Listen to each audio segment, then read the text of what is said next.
সন্তান হলে মানুষ হলেই তার মর্যাদা বাড়িয়েছে কে? আমার কলিজার টুকরা যশোরের ভাইয়েরা, মানুষের মর্যাদা আল্লাহ এত বাড়িয়েছেন, মানুষ জীবিত থাকলেও যেমনি মর্যাদাবান, মরে গেলেও মর্যাদাবান। সুবহানাল্লাহ পড়েন।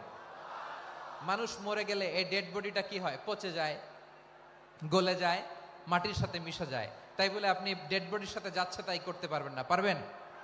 কেউ যদি অন্যায় করে তাকে যদি আপনি শাস্তির আওতায় আনেন, যা মনে চায় করতে পারবেন না। তারা আগুন দিয়ে পোড়াতে পারবেন না, নাক কাটতে পারবেন না, কান কাটতে পারবেন না, অঙ্গ বিকৃতি করতে পারবেন না।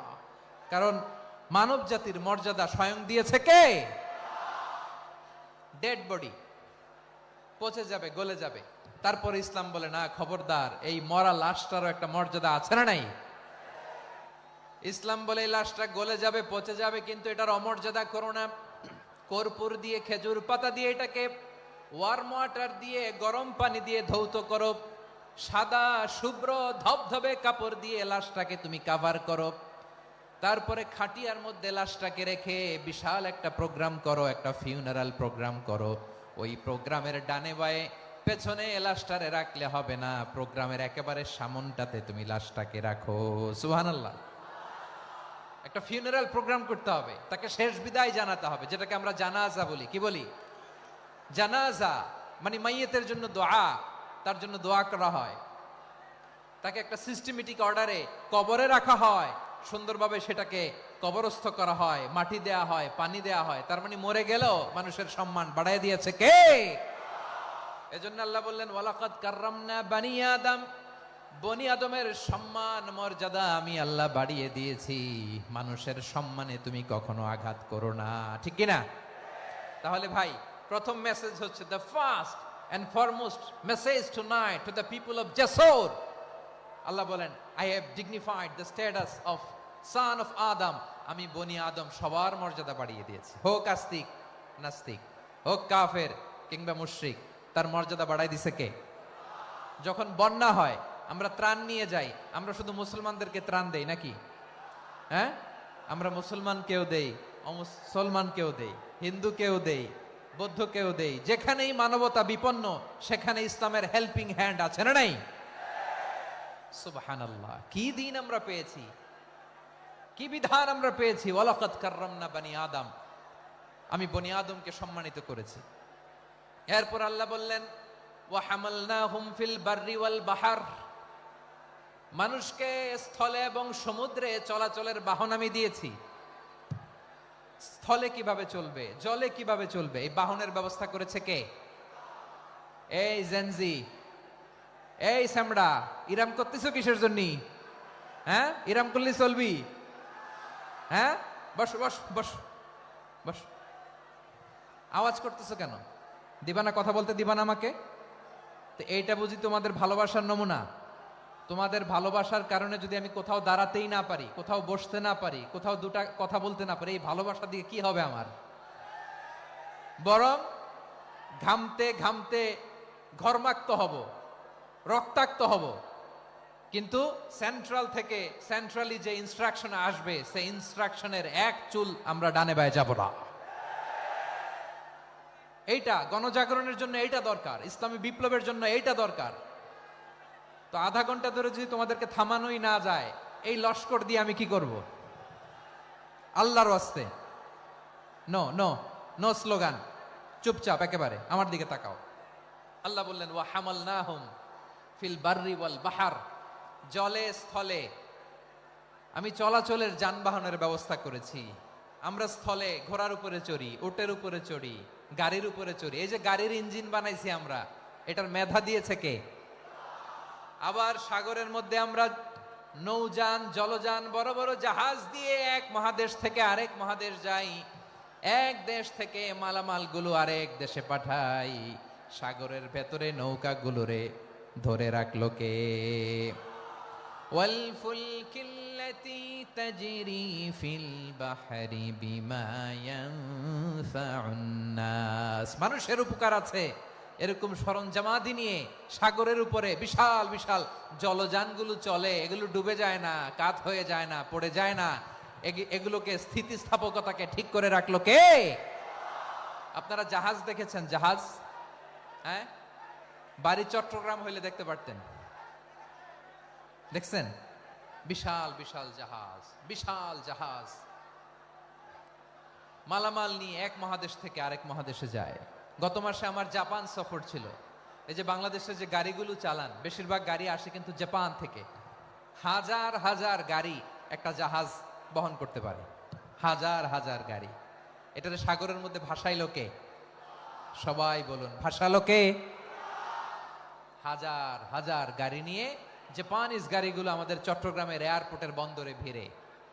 যুক্তরাষ্ট্রে আমি দেখেছি বিশাল বিশাল জাহাজ। আপনারা টাইটানিক জাহাজের নাম শুনেছেন? টাইটানিকেরও 8 গুণ 10 গুণ বড়। সুবহানাল্লাহ কইবেন না? টাইটানিক জাহাজের 8 গুণ 10 গুণ বড় একটা জাহাজ আছে, আইকন অফ দ্য সি, আমি দেখে এসেছি। রয়্যাল ক্যারিবিয়ান দেখে এসেছি।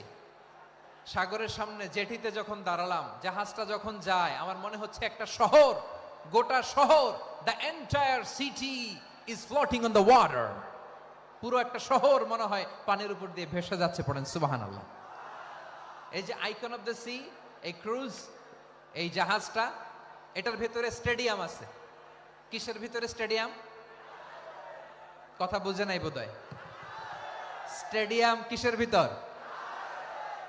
সুইমিং পুল আছে, শপিং মল আছে, রেস্টুরেন্ট আছে, ক্লাব আছে, 3000 4000 রুম বিশিষ্ট, কক্ষ বিশিষ্ট হোটেল আছে। এই সবগুলোর নিয়ে এগুলো চলে সাগরের এই দোলার মধ্যে, জলোচ্ছ্বাসের মধ্যে। এই সাগরের ভেতরে এই জাহাজগুলোর ভাষায় রাখছে কে? সূরা আর রহমানে আল্লাহ তাআলা বললেন, ওয়ালাহুল জাওয়ারিল মুনশাআতু ফিল বাহরি কাল আ'লাম ফাবিআইয়ি আলা, সবাই পড়েন, ফাবিআইয়ি আলাই রাব্বিকুমা তুকাযিবান। পাহাড় সম বড় বড় জাহাজগুলো মাল বোঝাই করে সাগরের মধ্যে ভেসে বেড়ায়। এগুলো দিয়ে মালামাল বহন করা যায়, মানুষও এক দেশ থেকে আরেক দেশে যায়। এই জাহাজগুলোর সাগরের ভেতরে ভাসায় রাখলো কে? এই আয়াতের ভেতরে আল্লাহ তাআলা সূরাত বানী ইসরাঈলের এই চমৎকার আয়াতের ভেতরে আল্লাহ তাআলা বেসিক্যালি মানব জাতির প্রতি তার 4টি স্পেশাল অনুগ্রহের কথা বলেছেন। কয়টি? 2টা বলে ফেলছি। 1 নাম্বার, ওয়ালাকাদ কাররামনা বানি আদম, আমি বনি আদমের সম্মান বাড়াইছি। নাকি মুসলমানদের?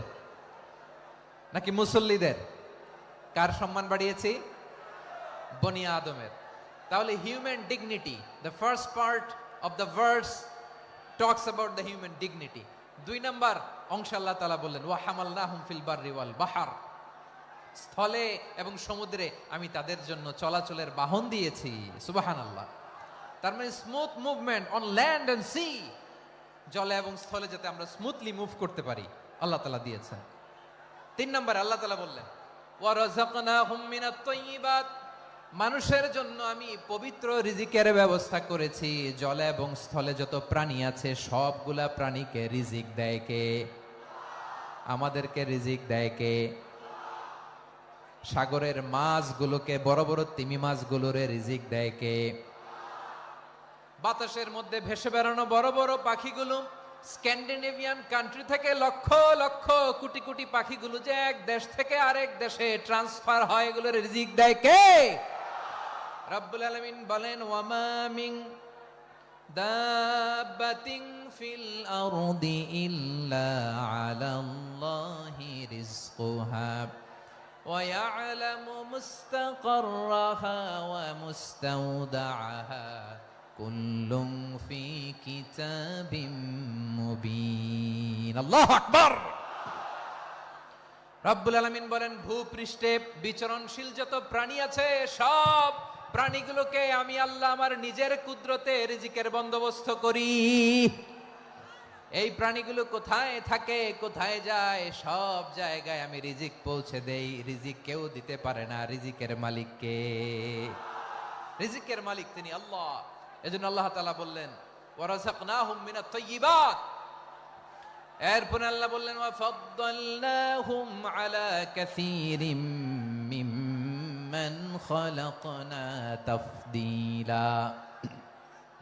আমি যত প্রাণী সৃষ্টি করেছি সকল প্রাণীর মধ্যে মানুষের মর্যাদা, শ্রেষ্ঠত্ব আমি দিয়েছি। সুবহানাল্লাহ পড়েন। তাহলে এক নম্বরে আল্লাহ বললেন আমি বনি আদমের মর্যাদা বাড়ালাম। এরপরে বললেন স্থলে এবং সমুদ্রে চলাচলের জন্য যানবাহন দিলাম। 3 নম্বরে আল্লাহ বললেন পবিত্র রিজিকের ব্যবস্থা করে দিলাম। এরপরে আল্লাহ বললেন যত প্রাণী আছে সৃষ্টি আছে সবগুলার উপরে আমি মানুষকে শ্রেষ্ঠত্ব দিলাম। সুবহানাল্লাহ। তাহলে সবচেয়ে বেশি শ্রেষ্ঠত্ব মানুষের। কার? মানুষের। শুধু তাই নয় প্রিয় ভাইরা, আকাশ এবং জমিনে যা কিছু আছে সবকিছু মানুষের জন্য, মানুষের কল্যাণে, মানুষের প্রয়োজনে, মানুষের বশীভূত করে সৃষ্টি করেছেন কে? রব্বুল আলামিন বলেন হুয়াল্লাযী খালাকা লাকুম মা ফিল আরদি জামিআ। এই জমিনের মধ্যে যা কিছু আমি আল্লাহ সৃষ্টি করেছি সব কিছু আমি মানুষের জন্য সৃষ্টি করেছি। পড়েন সুবহানাল্লাহ। হুয়াল্লাযী খালাকা লাকুম মা ফিল আরদি জামিআ। যা আছে সব আমাদের জন্য, সব আমাদেরকে সার্ভিস দেওয়ার জন্য, আমাদের উপকারের জন্য, আমাদের কল্যাণের জন্য। আওয়াজ করে সবাই পড়ুন আল্লাহু আকবার। অন্য আয়াতে আল্লাহ বললেন ওয়াসাখখারা লাকুম মা ফিস সামাওয়াতি ওয়া মা ফিল আরদি জামিআম মিন ইন্না ফি যালিকা লাআয়াতিন লিকাউমিন ইয়াতাফাক্কারুন।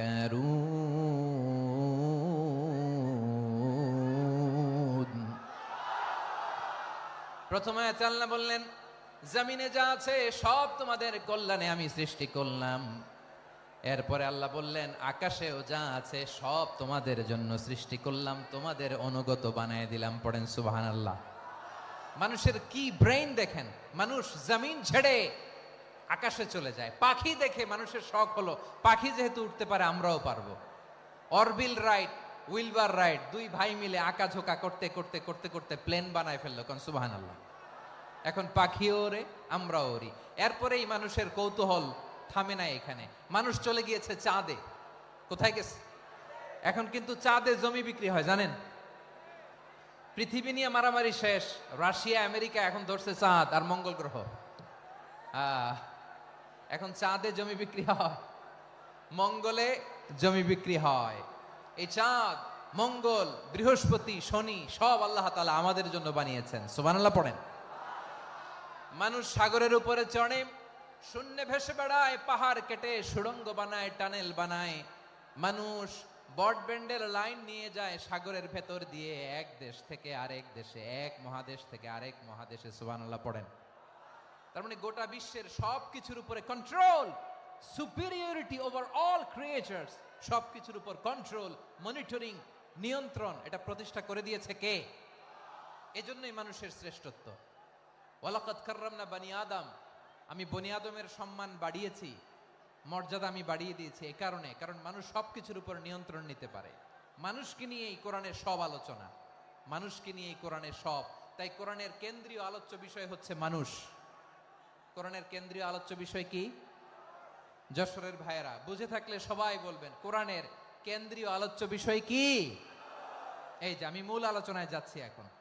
কেন মানুষ কোরআনের কেন্দ্রীয় আলোচ্য বিষয়? এই যে ভাইয়েরা, এই যে হাত জোর করে, এই যে Jessore Gen Z, the smart people of Jessore, হাত জোর করে বলতেছে, হাত জোর করে তোদের কাছে আল্লাহর দোহাই লাগে, স্টপ স্টপ। শুরুতে একবার বলেছে জায়গা না হলে আস্তে আস্তে ধাক্কা দিবা, সামনে না পিছনে দিয়ে দিয়ে বেরোয় চলে যাও। এলইডিতে দেখো, এই যে এই যে আল্লাহর ওয়াস্তে জায়গা না হলে ওদিকে যাও। কোরআনের মাহফিলে বিশৃঙ্খলা, এটা কাফিরদের আলামত। কাফিররা শীষ দিত, শীষ। বিশ্বনবী কোরআনের তাফসির করলে কাফিররা শীষ দিত আর ক্ল্যাপিং করত, হুইসেল এন্ড ক্ল্যাপিং। তো আমরা কি এখানে বিশৃঙ্খলা করতে আসছি? তো বারবার থামানো লাগে কেন? কোনো আওয়াজ হবে না, বললাম তো স্টপ। আওয়াজ করে বলুন কোরআনের কেন্দ্রীয় আলোচ্য বিষয় কি? সবাই বলেননি। এতগুলো মানুষ উত্তর দিলে এতটুকু আওয়াজ হয়, অন্তত আমি বিশ্বাস করি না। যশোর আওয়াজ করে বলো কোরআনের কেন্দ্রীয় আলোচ্য বিষয় কি? মানুষ। এই মানুষ কোরআনের কেন্দ্রীয় আলোচ্য বিষয়। মানুষকে আল্লাহ স্বাধীনতা দিয়েছেন। ফামান শাআ ফালইউমিন ওয়া মান শাআ ফালইয়াকফুর। চাইলে মুমিন হতে পারো, চাইলে কাফের হতে পারো, তোমার ইচ্ছা। তবে জেনে রাখো, মুমিন হলে পাবা জান্নাত, কাফির হলে পাবা জাহান্নাম। নাও দ্য ডিসিশন ইজ ইয়ার্স। সিদ্ধান্ত তোমার, জান্নাতে যাবা না জাহান্নামে যাবা। যশোরের ভাইয়ের আওয়াজ করে বলুন, কই যেতে চান, জান্নাতে না জাহান্নামে? ডান দিকে না বাম দিকে? ডানপন্থী না বামপন্থী? চিল্লা চিল্লি না চুপচাপ? চুপচাপ কয়ে আবার চিল্লাচিল্লি শুরু করে দিচ্ছে। মাশাআল্লাহ। তাহলে কোরআনের কেন্দ্রীয় আলোচ্য বিষয় মানুষ। আমার সাথে থাকতে হবে, তোমাদেরকে নিয়ে আমি আলোচনা শেষ পর্যন্ত যাব। অনেক গুরুত্বপূর্ণ কথা বাকি আছে, আমাকে সহযোগিতা করতে হবে। মাশাআল্লাহ, এই তো ঠান্ডা হয়েছে। হ্যাঁ, ঠিক আছে ঠিক আছে ঠিক আছে। মানুষকে আল্লাহ এত স্বাধীনতা দিয়েছেন, মানুষ চাইলে অনেক ভালো হইতে পারে। ভালোর রাস্তাও খোলা, খারাপ হওয়ার রাস্তাও খোলা। ভালো হইলে মানুষ অনেক ভালো, খারাপ হইলে অনেক খারাপ। ভালো হইলে সবচেয়ে ভালো, খারাপ হইলে সবচেয়ে খারাপ। এজন্য সিদ্ধান্ত আপনাকে নিতে হবে। আল্লাহ তাআলা বলছেন, লাকাদ খালাকনাল ইনসানা ফি আহসানি তাকওয়িম সুম্মা রাদাদনাহু আসফালা সাফিলিন। আমি মানুষকে অনেক সুন্দর অবয়বে, সুন্দর আকৃতিতে সৃষ্টি করেছি। তার শুধু চেহারার ডিজাইনটাই সুন্দর নয়, তার ব্রেনটা বড্ড সুন্দর, তার মানসিকতা বড্ড সুন্দর, তার সৃজনশীলতা বড্ড সুন্দর। পড়েন সুবহানাল্লাহ। আমাদের চেহারা, অবয়ব, ডিজাইন যে সুন্দর তা না, আমাদের ব্রেনটা অনেক সফিস্টিকেটেড ব্রেন, অনেক সফিস্টিকেটেড। এই 1.5 কেজি ব্রেন ইউজ করে মানুষ গোটা বিশ্ব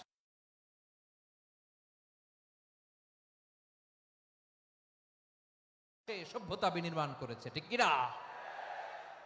এই ব্রেন আল্লাহ তাআলা আমাকে দিয়েছে। এটারে কাজে লাগালে, আপনার 6 সেন্স কাজে লাগালে আপনি অনন্য মানুষ হয়ে উঠবেন, মহামানবে রূপান্তরিত হবেন। মানুষ হতে পারে, চাইলেই মহামানব হতে পারে। আবার যদি মানুষ চায়, খারাপও হতে পারে। আল্লাহ বললেন শুধু ভালোই না, ভালো হতে চাইলে অনেক ভালো তুমি হতে পারো, আবার খারাপ হতে চাইলে অনেক খারাপ তুমি হতে পারো। সুম্মা রাদাদনাহু আসফালা সাফিলিন।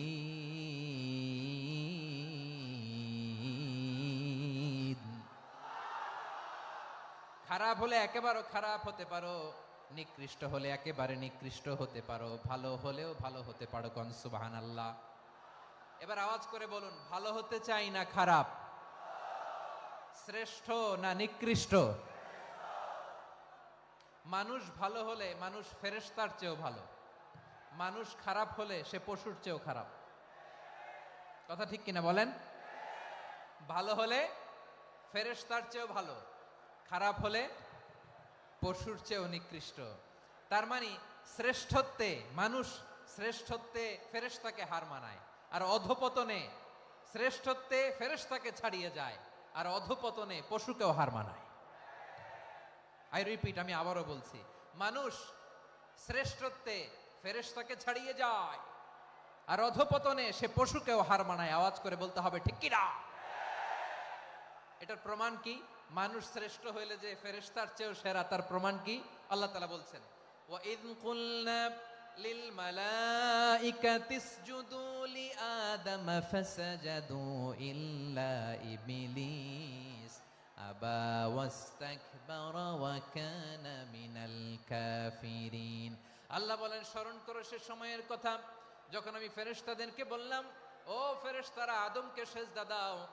সব ফেরেশতারা সম্মান সূচক সেজদা আদমকে দিল, তারা আদমের জন্য সেজদায় লুটিয়ে পড়লো, একজন ছাড়া, তার নাম ইবলিস। আওয়াজ করে বলেন, তার নাম কি? সে অহংকার প্রদর্শন করলো, সে কাফের হয়ে গেল, বাকি সব ফেরেশতারা সেজদা দিল। সুবহানাল্লাহ। আবার আদম আলাইহিস সালামকে আল্লাহ জিজ্ঞেস করলেন, সব বলে দিল উত্তর, কিন্তু ফেরেশতাদেরকে একই প্রশ্ন জিজ্ঞেস করলেন, তারা উত্তর করতে পারে নাই। তার মানে এর মধ্য দিয়ে প্রমাণিত হয়, মানুষ ভালো হলে ফেরেশতার চেয়েও ভালো, ফেরেশতার চেয়েও মানুষের মর্যাদা বাড়িয়ে দিয়েছে কে? সব নূরের ফেরেশতা যখন মাটির আদমকে সেজদা দেয়, এটা প্রমাণ করে ফেরেশতার চেয়েও মানুষের মর্যাদা বাড়িয়ে দিয়েছে কে? তুমি মাটির আদমকে প্রথম সৃষ্টি করিয়া ঘোষণা করিয়া দিলে শ্রেষ্ঠ বলিয়া, তাই তো নূরের ফেরেশতা করে আদমকে সেজদা, ঠিক কিনা বলেন? তাই তো নূরের ফেরেশতা করে আদমকে সেজদা, সবার চেয়ে সম্মান দিলে মাটির আদমকে। আল্লাহু আল্লাহু তুমি জাল্লে জালালুহু, শেষ করা তো যায় না গে তোমার গুণগান। পারেন না? পড়েন। আল্লাহু আল্লাহু তুমি জাল্লে জালালুহু, শেষ করা তো যায় না গে তোমার গুণগান। আল্লাহু আল্লাহু আল্লাহু আকবার। আদমের মর্যাদা বেশি, মানুষের মর্যাদা বেশি, মানুষ শ্রেষ্ঠ তার প্রমাণ নূরের ফেরেশতা মাটির আদমকে সেজদা করে। আওয়াজ করে বলেন ঠিক কিনা? তাহলে মানুষ ভালো হলে ফেরেশতার চেয়ে ভালো। আবার মানুষ যদি খারাপ হয় সে পশুর চেয়েও খারাপ, অধপতনে পশুত্বকে হার মানায়। তার প্রমাণ কি? তার প্রমাণ হচ্ছে যশোরের ভাইরা দেখবেন পত্রিকায় নিউজ পেপারে মাঝে মাঝে এরকম দেখা যায়, এক মানুষ আরেক মানুষকে হত্যা করে 20 টুকরা করে বস্তার ভিতরে ভরেছে। আপনারা এই নিউজ পড়েন নাই না? দেখেন নাই? দেখছেন? মানুষ মানুষকে হত্যা করে কয় টুকরা? জোরে বলেন। এখানেই ক্ষান্ত হয় না, আবার কোথায় ভরছে? বস্তার ভেতরে। আচ্ছা, বুঝে থাকলে আওয়াজ করে বলেন, কোনদিন শুনছেন একটা হাতি আর একটা হাতিকে হত্যা করে 20 টুকরা করছে, এরপরে বস্তার ভিতরে ভরছে? হইছে? তাহলে দেখেন, মানুষ যদি খারাপ হয় সে পশুকেও হার মানায়। চিল্লায় বলো ঠিক কিনা? এমনও দুশ্চরিত্র মানুষ আছে যার নজর থেকে 6 মাসের ছোট্ট মেয়ে থেকে শুরু করে 80 বছরের বৃদ্ধারাও নিরাপদ নয়। পশুকেও হার মানায়। মানুষের ঘর জ্বালিয়ে পুড়ে মেসাকার করে দেয়, জনপদের পর জনপদ জ্বালায় দেয়। এরকম আছে না নাই? বোমা মেরে শহরগুলো উড়িয়ে দেয়। এই যে ইসরায়েল গাজার মধ্যে যে অ্যাটাক করেছে, এরা মসজিদ মানে নাই, মসজিদে বম ফেলেছে। এরা খ্রিস্টানদের চার্চ গির্জা মানে নাই, গির্জায় বম ফেলেছে। পৃথিবীর ইতিহাসে never happened in the history of the world that someone bombed on a hospital, on a ICU center. এমন হাসপাতাল যেখানে আইসিইউর রোগীরা আছে, ওই হাসপাতালের উপরও ইসরায়েলি সৈনিকেরা বোমা মেরেছে। জোরে বলেন ঠিক কিনা? এরা মানুষ? আওয়াজ করে বলেন, এরা মানুষ না। প্রিয় ভাইয়েরা, চোখ কান নাক মুখ থাকলেই মানুষ না। যা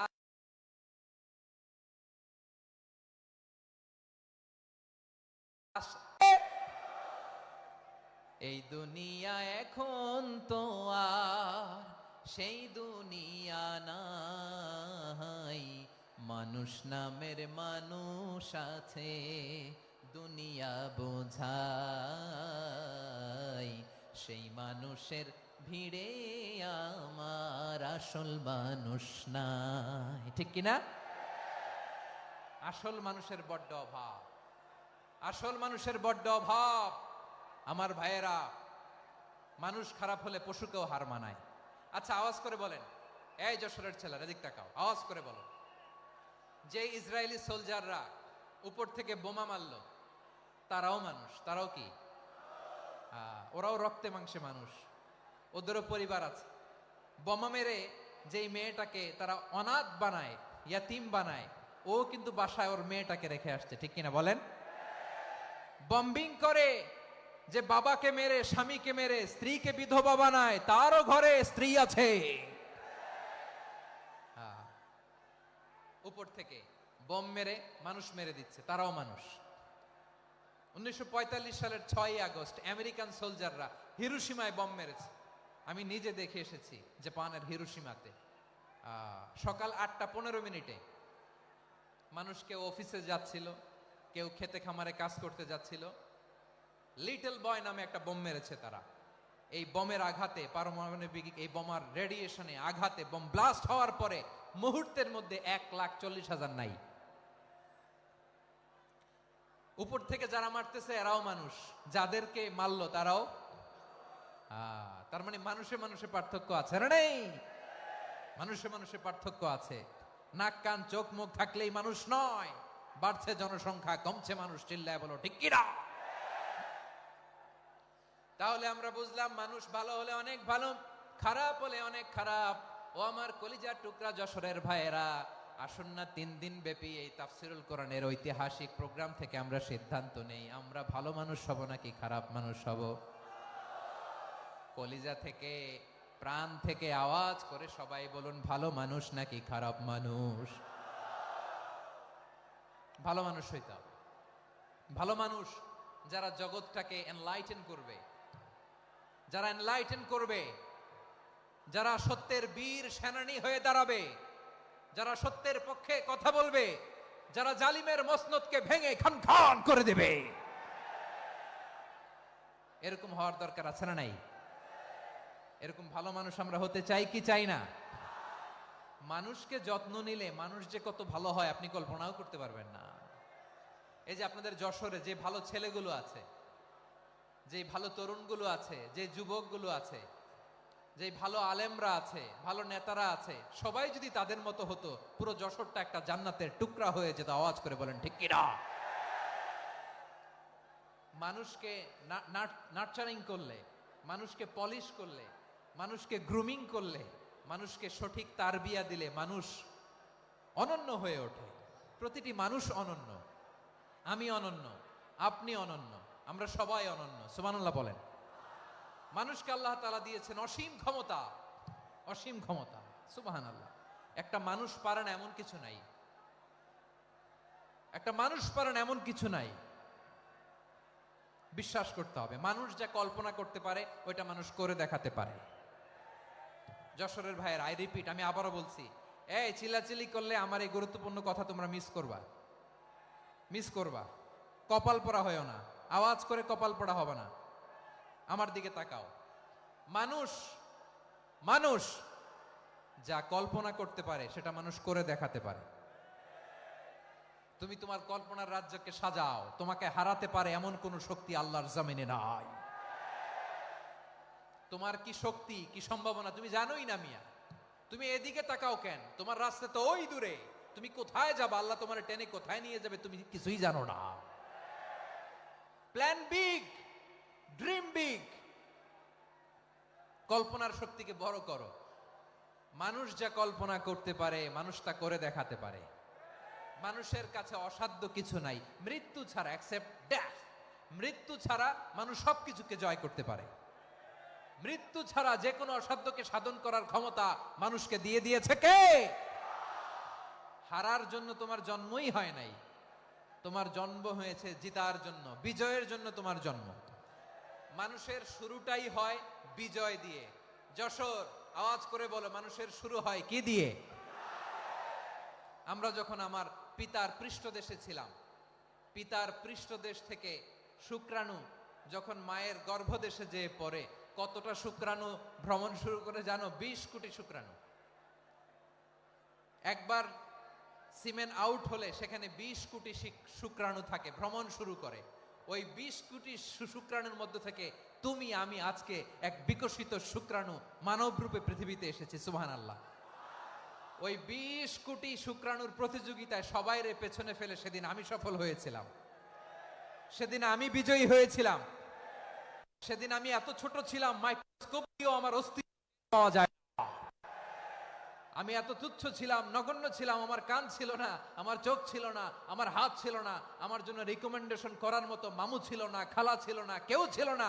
তারপরেও ওই প্রতিযোগিতায়, ওই কম্পিটিশনে যখন আমারে কেউ হারাতে পারে নাই, আল্লাহর জমিনেও আমারে কেউ হারাতে পারে না। হারার জন্য তোমার জন্মই হয় নাই, তুমি আসছোই জিতার জন্য। সুবহানাল্লাহ। বিশ্বনবী বলেন, আন্নাসু মাআদিন কামাআদিনি যাহাবি ওয়াল ফিদ্দা খিয়ারুহুম ফিল জাহিলিয়াতি খিয়ারুহুম ফিল ইসলাম। Peoples are like mines of gold and silver. সোনার খনি, রূপার খনি, এর চেয়েও বড় খনি হচ্ছে এই মানব সম্পদের খনি। আওয়াজ করে বলেন আল্লাহু আকবার। আল্লাহ তাআলা এই সম্পদ আমাদেরকে দিয়েছে। বিশ্বনবী বলেন, মানুষ হচ্ছে খনির মতো। খিয়ারুহুম ফিল জাহিলিয়াতি খিয়ারুহুম ফিল ইসলাম। জাহিলি যুগে যারা সেরা, ইসলামেও তারা সেরা। ইদা ফাকুহু, যদি তারা বুঝবান হয় তাহলে তাদেরকে সেরা বানায় দিবে কে? তাহলে মানুষের চেয়ে সেরা কেউ হতে পারে? মানুষের চেয়ে অনন্য কেউ হতে পারে? মানুষকে কেউ হারাতে পারে? আওয়াজ করে বলো, তোমাকে কেউ হারাতে পারবে? এই সাহস জাগছে আজকের আলোচনা থেকে। আমি তুমি অনন্য, আমাকে তোমাকে হারায় দেওয়া এত সহজ না, ঠিক কিনা? একটা কথা জীবনের সাথে সেট করে নিতে হবে, আমি জিতি নয় শিখি, আমি কখনো হারি না। জীবনের সাথে সেট করে নাও, জেনজি অফ জেসর, আমি কখনো হারি না, আমি হয় জিতি নয় শিখি। চিল্লায় বলো ঠিক কিনা? আমি কখনো হারি না, আমার হারানো এত সোজা না। কি সাহস জাগছে? বুকে সাহস জাগছে? তাকবীর পড়ো, লিল্লাহে তাকবীর। তাহলে বিশ্বনবী বললেন নাসু মাআদিন, মানুষ হচ্ছে খনি। এই ধাক্কা ধাক্কি আমি জানি এগুলো ভালোবাসার ধাক্কা ধাক্কি, এজন্য আমি সহ্য করে নেই। এগুলো যে ভালোবাসার ধাক্কা ধাক্কি এটা আমরা বুঝি। পৃথিবীর কোন আইন, সিকিউরিটি প্রটোকল দিয়ে এটারে মানানো যাবে না, কারণ এটা তো ভালোবাসা, লাভ। লাভ কোনো আইন কানুন দিয়ে বাধা যায় না, মানানো যায় না, ঠিক কিনা বলো?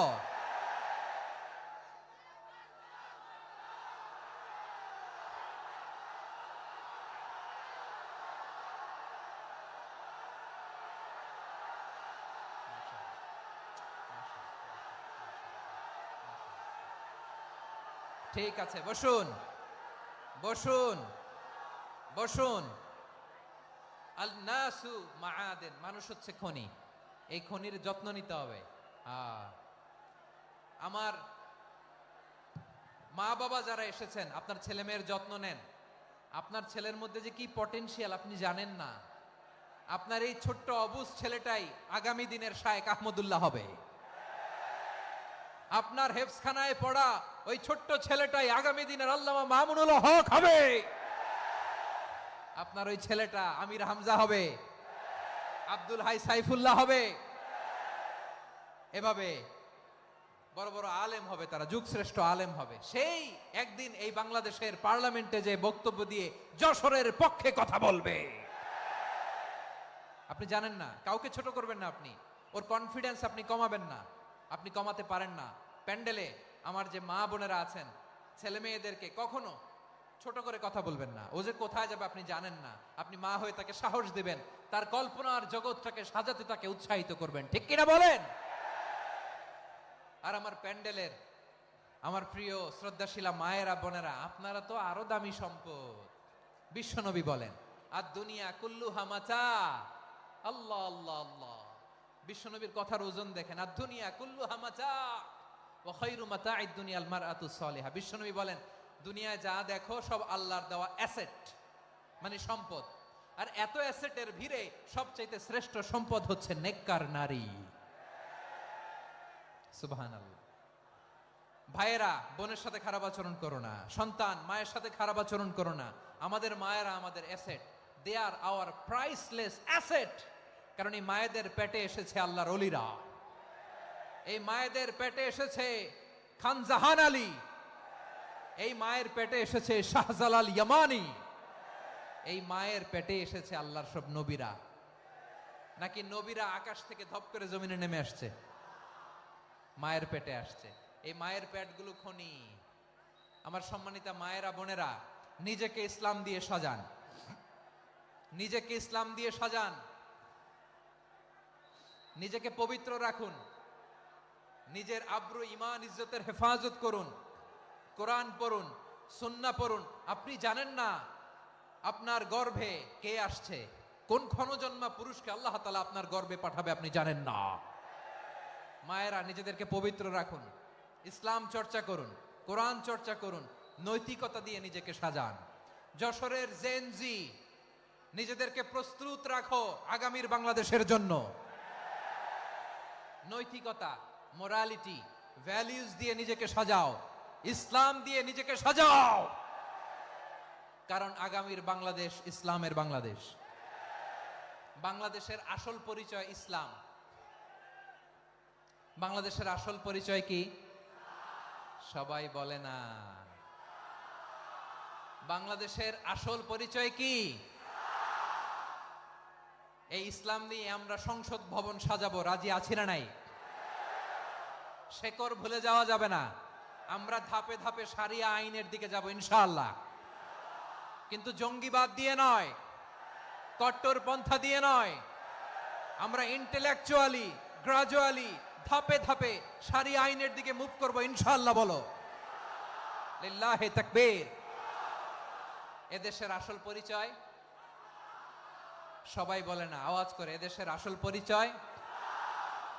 এদেশে আজান শুনে সূর্য ওঠে শহর গ্রামে, এদেশে আজান শুনে সূর্য ডোবে সন্ধ্যা নামে, এদেশে সকল কাজে সবাই বলে বিসমিল্লাহ, এদেশে ভালো কিছু দেখে শুনে হাসি মুখে সবাই বলে মাশা আল্লাহ।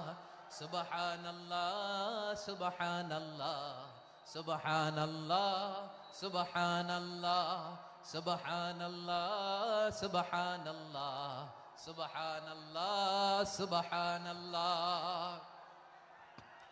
ও নবীন তরুণ তোমার কিসের এত ভয়, জেনে রেখো বাংলাদেশের আসল পরিচয়। বাংলাদেশের আসল পরিচয় ইসলাম। আওয়াজ তুলে বলো, আসল পরিচয় কি? এদেশে পরস্পরে দেখা হলে দেয় সালাম, এদেশে আমজনতার হৃদয় জুড়ে পাক্কালাম, ঠিক কি না?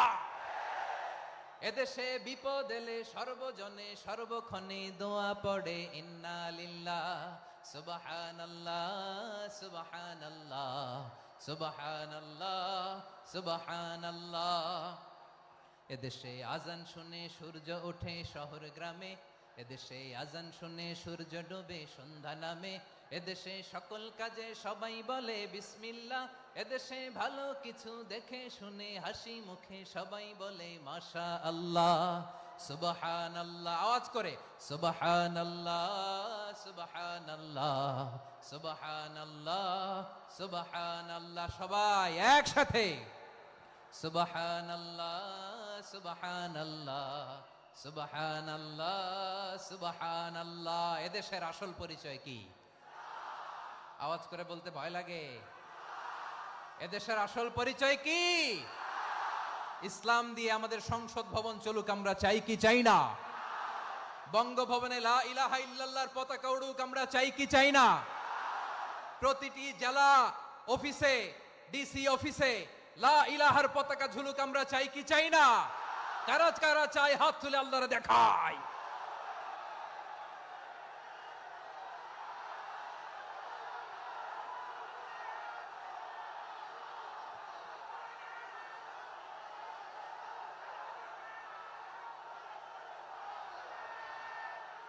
মাশাআল্লাহ মাশাআল্লাহ মাশাআল্লাহ মাশাআল্লাহ। যশোর, আওয়াজ করে বলো, ভালো মানুষ না খারাপ মানুষ? বুঝে বলছো তো? মানুষ ভালো হলে যে কত ভালো। এই মানুষকে যত্ন নিলে, মানুষকে মানুষ বানালে যে সে কি হতে পারে শুনবা? হ্যাঁ, নাকি মোনাজাত দিয়ে দিব? শুনবা? তাহলে থামতে হবে। থামো, আমি যখন বলবো থামো থামো, তাকবীরের সময় দিলে তাকবীর, থামো থামো। মানুষকে যত্ন নিলে, হ্যাঁ এদিকে এদিকে, ড্রোন নামায় ফেলো, হয়েছে, ড্রোনের ফুটেজ হয়ে গেছে, এবার ড্রোন নামায় ফেলো, আমার দিকে তাকাও। মানুষকে, তোমরা এদিক সেদিক তাকালে তো গুরুত্বপূর্ণ পয়েন্ট মিস হয়ে যাবে। এদিকে এদিকে, হ্যাঁ মাসা, ঠিক আছে, এদিকে। মানুষকে যত্ন নিলে মানুষের মধ্যে যারা কি পটেনশিয়াল রেখেছে, আমি জাপানের দুইটা উদাহরণ দেই। জাপানের, এই এই এভাবে এভাবে হবে, হয় বসো নয় পেছনে, কথা নাই, কথা তো বলাই যাবে না, হারাম কথা বলা আজকে, একেবারে চুপ। আজকের জন্য হারাম করে দিছে আমি, এই কিছু সময়ের জন্য একেবারে নিষিদ্ধ। জাপানের দুইটা উদাহরণ দেই, খেয়াল করে একটু শুনেন, বুঝবেন।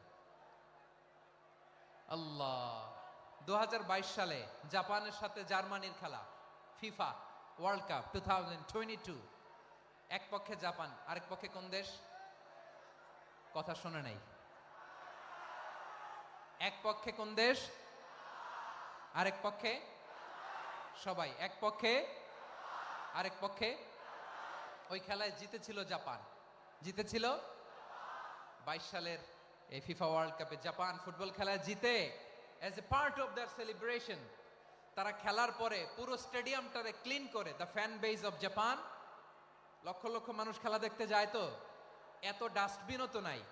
তো যারা ডাস্টবিনে জায়গা পায় নাই, তারা এই যে চকলেটের প্যাকেট, পানির বোতল, চিপসের প্যাকেট তারা এদিকে সেদিকে রেখে দিয়েছে। জাপানের ভক্তরা, জাপানের ফলোয়াররা, as a part of their celebration, তারা খেলার পরে পুরো স্টেডিয়ামের সব ময়লা আবর্জনা ক্লিন করে তারপরে বিদায় নিয়েছে। তাদেরকে কি ক্লিন করার দায়িত্ব দেয়া হয়েছিল? এই যশোর, জাপানের যে ছেলেরা খেলা দেখতে গেছিল, ওদেরকে কি ক্লিন করার দায়িত্ব দিছিল? তারা কি স্টেডিয়ামের পরিচ্ছন্নতা কর্মী?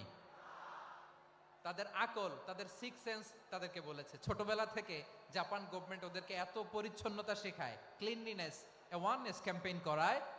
ক্লাসে আমি দেখেছি, ক্লাসে নিজের বেঞ্চ নিজে মুছে, ক্লাসের মাঝখানে একটা সময় দেয়, নিজের টেবিল নিজে মুছে, নিজের ক্লাসরুমটা নিজে পরিষ্কার করে। রাস্তাঘাটে একটা ধুলা নাই, ময়লা নাই, একটা টিস্যু নাই। খেলার পরে গোটা বিশ্বকে তাক লাগিয়ে দিয়েছে। জাপানের ফ্যানরা সবার রেখে যাওয়া গার্বেজ, টিস্যু, বোতল পরিষ্কার করে তারপরে স্টেডিয়াম থেকে বিদায় নিয়েছে। আমরা কেন এমন হইতে পারলাম না? আমরা কেন এমন হইতে পারলাম না? জাপানের যারা এগুলো করছে, ওদের তিনটা করে চোখ না? চোখ তো তিনটা জাপানো লাগো, জাপানো লাগো। হাত তো চারটা, কান তো ছয়টা। হ্যাঁ, নাকি আমার মতো দুই হাত দুই কানওয়ালা মানুষ? চোখে দেখলে ওটা মানুষ না। চিন্তা করছেন? তার মানে জাপানিজদেরকে যে গ্রুমিং করে শিখানোর মাধ্যমে পরিচ্ছন্ন বানানো গেছে। ওরা যেমনি মানুষ, আমরাও মানুষ। আমাদের সন্তানদেরকে শেখালে তারাও পারবে। পারবে কিনা? 2 নম্বর উদাহরণ বলি। চট্টগ্রাম ফেনীতে যারা গিয়েছেন, মেঘনা গোমতী ব্রিজ প্রকল্প নাম শুনছেন? মেঘনা একটা ব্রিজ পার হওয়া লাগে। এই মেঘনা গোমতী, এখানে 3টা ব্রিজ, কাঁচপুর সহ এই 3টা ব্রিজের নির্মাণ কাজ, রেনোভেশনের কাজ দেয়া হয়েছিল জাপানের একটা কোম্পানিকে। কাকে? জাপানের কোম্পানি। নির্মাণ শেষে 738 কোটি টাকা বেঁচে গেছিল, এটা গভর্নমেন্টের হাতে দিয়ে তারা বিদায় নিয়েছে। কত টাকা? 738 কোটি টাকা। যত প্রাক্কলিত ব্যয় নির্ধারণ করা হয়েছে, সব টাকা সরকার, তৎকালীন সরকার, 2019-এর সরকার, কারা ছিল তো জানেন? এই 2019-এর সরকার তাদেরকে দিয়েছে। তারা রিনোভেশন নির্মাণ শেষে 738 কোটি টাকা অতিরিক্ত বেঁচে গেছিল, এটা আবার গভর্নমেন্টের হাতে বুঝাই দিয়ে তারা বিদায় নিছে। আমরা কেন এমন হইতে পারলাম না? জাপানের ওরাও মানুষ, আমরাও মানুষ। তার মানে মানুষে মানুষে পার্থক্য আছে না নাই? আচ্ছা, জাপানের 2টা উদাহরণ দিলাম, এবার আমার দেশের 2টা উদাহরণ দিব না? বাংলাদেশের 2টা উদাহরণ দিই। 1 নম্বর উদাহরণ, গত সপ্তাহে আপনারা জানেন কক্সবাজার আমার একটা প্রোগ্রাম ছিল, তো হেলিকপ্টারে গিয়েছিলাম। ফেনী জেলা যখন পার হচ্ছি, আমি দেখলাম 3টা উইন্ডমিল। উইন্ডমিল চিনেন তো? বিশাল পিলার, 3টা 4টা পাখা থাকে। বায়ু বিদ্যুৎ কেন্দ্র, বাংলাদেশের প্রথম বায়ু বিদ্যুৎ কেন্দ্র এটা। মুহুরী প্রজেক্ট বলে এটার, সম্ভবত মুহুরী প্রজেক্ট। তো সাগরের বাতাসের ঝাপটায় এটা ঘুরে এনার্জি হয়, ইলেকট্রিসিটি উৎপাদন হয়। তো আমি পাইলটকে বললাম, ভাই এগুলো থেকে কেমন ইলেকট্রিসিটি উৎপাদন হয়? কয়, হুজুর একটুও হয় না, কিছুই হয় না। কিছুই হয় না মানে? বলে, হুজুর বাংলাদেশে যত উইন্ডমিল আছে, এটার পাখা একটাও ঘুরে না। আল্লাহ, বলেন কি? তাহলে এই যে কোটি কোটি টাকা ব্যয় করে যে উইন্ডমিল, কয় হুজুর ভিতরে ফিটফাট, উপরে ফিটফাট, ভিতরে সদরঘাট। তার মানে কোটি কোটি টাকা দিয়ে এই উইন্ডমিল বানায়, এখানে কিছু নাই। দুর্নীতির আড্ডাখানা, আখড়াখানা বাংলাদেশ, ঠিক কিনা বলেন? হায় রে, জাপানিজরাও মানুষ, আমরাও মানুষ। আমার এক নিকটাত্মীয় সরকারি চাকরিজীবী, উনি আমাকে বললেন, বাংলাদেশের আরেকটা উদাহরণ দেখি। উনি আমাকে বললেন যে প্রতি বছর আমাদের অফিসের ফার্নিচার চেঞ্জ করে। আমি বললাম, প্রতি বছর ফার্নিচার চেঞ্জ করে কেন? বলে যে ফার্নিচার নতুন পারচেজ করলেই তো এখানে টাকা, নতুন কিনতে পারলেই টাকা, নতুন উন্নয়নের সবক শোনাতে পারলেই টাকা। প্রথম আলোর রিপোর্ট। কি আলো? প্রথম আলোর রিপোর্ট। গত 15 বছরে উন্নয়নের নামে লুটপাট হয়েছে প্রায় 2.25 লাখ কোটি টাকা। কার রিপোর্ট? আমাদের বানানো কথা? প্রথম আলোর রিপোর্ট। গত 15 বছরে কারা ছিল জানেন তো? হ্যাঁ, শুধু ওনাদেরকেই দোষ দিয়ে লাভ নাই। স্বাধীনতার পর থেকে শুধু শাসকের হাত বদল হয়েছে, আমরা কিছু পাই নাই, ঠিক কিনা বলেন? শুধু ওনাদের দোষ দিয়ে কি লাভ? একদল খাইছে, আরেক দল খাওয়ার জন্য রেডি হয়ে আছে। আমরা এরকম চাই না। আমরা চাই স্বাধীন সার্বভৌম বাংলাদেশ। আমরা চাই দুর্নীতিমুক্ত বাংলাদেশ। আমি নিউজটা যে কতবার বললাম, এটা কি সম্ভব? 3.25 লাখ কোটি টাকা লুটপাট, মানে লুটপাট করতে করতে এদেশের জনগণকে ফুটপাতে বসায় দিচ্ছে। প্রিয় ভাইয়েরা, তাহলে জাপানের মানুষও মানুষ, আমরাও মানুষ। সিদ্ধান্ত আপনার, কোন মানুষ হবেন, ভালো মানুষ না খারাপ মানুষ? আজকের আলোচনার বিষয় হচ্ছে মানব সম্পদের উন্নয়ন, human resource development. It's a process to increase the capacity of knowledge, skill, capacity of the people of a country. একটা দেশের মানুষের জ্ঞান, তাদের দক্ষতা কি করে বাড়ানো যায়, বাড়িয়ে দেশের উন্নয়ন করানো যায়, এটাই হচ্ছে মানব সম্পদ উন্নয়নের মূল কথা। তাহলে মানব সম্পদ হচ্ছে একটা দেশের সবচাইতে শক্তিশালী পুঁজি। প্রাকৃতিক সম্পদ, খনিজ সম্পদের চেয়েও দামি হচ্ছে মানব সম্পদ। আমার প্রিয় যশোর, প্রাকৃতিক সম্পদ, খনিজ সম্পদের চেয়ে দামি সম্পদ কি সম্পদ? আল্লাহ তাআলা দয়া করে আমাদেরকে এই মানব সম্পদ দিয়েছেন। আসুন আমাদের এই মানুষগুলোকে আমরা সোনার মানুষ বানাই। রাজি আছেন তো সবাই? রাজি আছেন? মানুষ পারে না এমন কোনো কিছু নাই, চাইলে সব পারে। এজন্য মানুষকে তারবিয়া দিতে হবে, যথাযথভাবে তাদেরকে গড়তে হবে। আসুন আমরা সিরাতের আয়নায় বিশ্বনবীর জীবনী থেকে দেখি তিনি কিভাবে হিউম্যান রিসোর্সকে ম্যানেজ করতেন। যদি আপনাদের সময় হয়, দু একটা উদাহরণ দিয়ে আজকে আমি আমার আলোচনার বিদায় নিব। হবে সময় হবে কয়েক মিনিট? হ্যাঁ, শান্ত থাকবেন তো? শান্ত থাকবা? হ্যাঁ, ঠিক আছে। এই ধাক্কার মধ্যে ঢুকছে, এবার মজা বুঝতেছো তো? হ্যাঁ, মানা করছিলাম না? ঠিক আছে, টের পাও। হ্যাঁ, ঠিক আছে। যে আওয়াজ করবে আমি ওকে দেখতেছি, কে কে আওয়াজ করে দেখতেছি। শেষ কথা, শেষের দিকে চলে আসছি। বিষ্ণু ইসলাম কিভাবে হিউম্যান রিসোর্সকে ম্যানেজ করতেন, মজার কথা আছে কয়েকটা, বলে বিদায় নিব। বিশ্বনবী কিভাবে এই মানব সম্পদকে ম্যানেজ করতেন? বিশ্বনবী he was a very good talent hunter, চৌকস ট্যালেন্ট হান্টার ছিল। কার মধ্যে কি ট্যালেন্ট আছে দেখলেই বুঝে ফেলতেন। সুবহানাল্লাহ পড়বেন না? কি নবী আমরা পেয়েছি! He was a very good talent hunter. আমার নবী তিনি চৌকস ট্যালেন্ট হান্টার ছিলেন। কার মধ্যে কি প্রতিভা বের করতেন, ওই প্রতিভাকে ইসলামের কল্যাণে কাজে লাগাতেন। সুবহানাল্লাহ বলেন। যাকে যেই জায়গায় সেট করলে ভালো হবে তাকে ওই জায়গায় সেট করতেন। কয়েকজন সাহাবীর জীবনী শোনাই।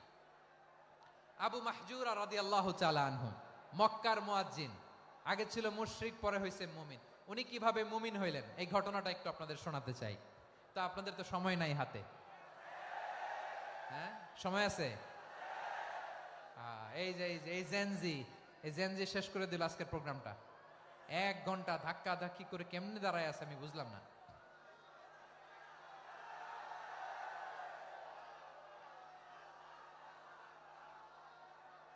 না না, তাকবির না, চুপ করতে হবে। What I need you stop, just shut up, চুপ। হ্যাঁ, ঠিক আছে, এভাবে। আবু মাহজুরা রাদিয়াল্লাহু তাআলা আনহু কিভাবে মুসলিম হলেন আওয়াজ করে শুনেন। হুনাইনের যুদ্ধ, 8ম হিজরি। বিষ্ণু ইসলাম হুনাইনের যুদ্ধ শেষে ফিরতেছেন, পথিমধ্যে বেলাল রাদিয়াল্লাহু তাআলা আনহু, এই যে আবার কথা, আই রে আল্লাহ রে, এখানে ধাক্কা ধাক্কি কেন? চলে যাও, পেছনে যাও, যাও পেছনে যাও। কি আজীব তামাশা! যেখানে যায় এখানে ধাক্কা ধাক্কি, মারামারি, গায়ের উপরে, কাঁধের উপরে, শাউটিং। অনেক গুরুত্বপূর্ণ কথা পয়েন্ট করে নিয়ে আসে যে বলবো, এই শাউট করার কারণে প্রোগ্রামটাই নষ্ট করে দেয়। আসছে আমার ভালোবাসা দেখাইতে, প্রোগ্রামটাই শেষ করে দিয়ে চলে যায়। স্টপ। আবার কথা বল, স্টপ। হুনাইনের যুদ্ধে 8ম হিজরি। কত হিজরি? সবাই বলেন না একটু, কত হিজরি? অষ্টম হিজরিতে হুনাইনের যুদ্ধে রাসূল সাল্লাল্লাহু আলাইহি ইসলাম ফিরে আসতেছেন মদিনায়। পথিমধ্যে বেলাল রাদিয়াল্লাহু তাআলা আনহু আজান দিচ্ছেন। কি দিচ্ছেন? তো পাশে ছিল মুশরিকদের একটা পল্লী, কিছু মুশরিক তরুণ, কিছু অমুসলিম কিশোর, তারা আজানকে ব্যঙ্গ করতেছে। আমাদের বাংলায় মুখ ভেঙ্গানো বলে আর কি। বেলাল রাদিয়াল্লাহু তাআলা আনহু আজান দিচ্ছেন, ওই বাচ্চাগুলো মুশরিক, তো ওরা আজানকে ব্যঙ্গ করতেছে, বিকৃতি করে ওরাও আজান দিচ্ছে। উদ্দেশ্য হচ্ছে আজানকে নিয়ে ঠাট্টা করা। উদ্দেশ্য কি? ঠাট্টা করা। ব্যাপারটা মনে কষ্ট পাওয়ার মতো ব্যাপার না? কিন্তু বিশ্বনবী ওইখানে দেখেন কি খুঁজলেন। বিশ্বনবী খেয়াল করলেন অমুসলিম কিশোরদের মধ্য থেকে একটা কিশোরের গলাটা বড় দরাজ গলা, কণ্ঠটা বড় সুন্দর। খেয়াল করে দেখলেন যে কিছু কিশোর বেলালের আজানকে ব্যঙ্গ করে, বিকৃতি করে, কিন্তু একজনের কণ্ঠ দেখতে পাচ্ছেন না এত দূরে, কিন্তু কণ্ঠটা বড় সুন্দর, দরাজ গলা। বিশ্বনবী সাহাবীদেরকে বললেন, ধরো এগুলারে, ধরো। সবগুলারে ধরে বিশ্বনবীর সামনে আনা হলো। ওরা হাঁটু গেড়ে বসলো। বিশ্বনবী বললেন, তোমাদের মধ্যে কে যেন ব্যঙ্গ করে আজান দিচ্ছিল, তার গলাটা বড় উঁচু, গলার বেসটা বড় মজবুত, মেলোডিয়াস, সুমধুর কণ্ঠ। কে? আবু মাহজুরা বলে, আমার বন্ধুরা সবাই আমার দিকে আঙ্গুল দেখায়, আমি পড়ে গেছি বিপদে। রাসূল সাল্লাল্লাহু আলাইহি ওয়াসাল্লাম বাকি অমুসলিম তরুণদেরকে ছেড়ে দিলেন, বললেন তোমরা যাও। এবার আবু মাহজুরারে পাইছে। আবু মাহজুরার চুলের মধ্যে হাত দিলেন বিশ্বনবী, মাথায় হাত দিয়ে বললেন, এবার আজান দাও দেখি। আবু মাহজুরা বলে, আমি তো আজান দিতে জানি না, কারণ আমি তো বেলালেরটা শুইনা শুইনা দিছি, আমার তো মুখস্থ নাই, আমি তো আজান দিতে জানি না। বিশ্বনবী বললেন, জানো না? তাহলে আসো, আমি তোমারে শিখাই দেই। সুবহানাল্লাহ পড়ে। আবু মাহজুরা হাঁটু গেড়ে বসে, বিশ্বনবীর মোবারক হাত আবু মাহজুরার চুলের মধ্যে। বিশ্বনবী আজানের মুআল্লিম আবু মাহজুরাকে বলতেছে, ঠিক আছে তোমারে শিখাই দিচ্ছি, আমি যা যা বলবো আমার সাথে সাথে বলো, পারবা? আবু মাহজুরা বলে, পারবো। বিশ্বনবী আজান দিচ্ছেন মাথায় হাত দিয়ে, আল্লাহু আকবার,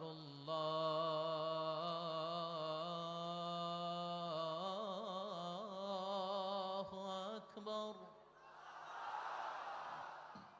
আবু মাহজুরা এই বাক্যটা পড়লেন। বিশ্বনবী দ্বিতীয় বাক্য পড়তে আরম্ভ করলেন, আল্লাহু আকবার,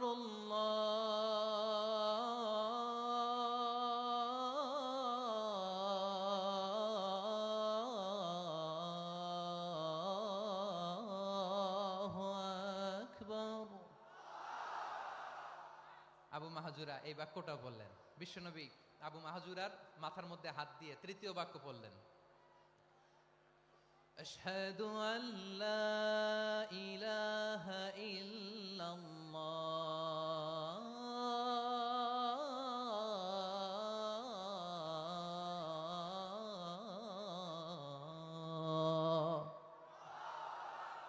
আবু মাহজুরা তৃতীয় বাক্য পড়লেন। বিশ্বনবী একটা বাক্য পরে আবু মাহজুরা পরে, বিশ্বনবী পরে আবু মাহজুরা পরে। আবু মাহজুরা কিন্তু অমুসলিম, মুশরিক।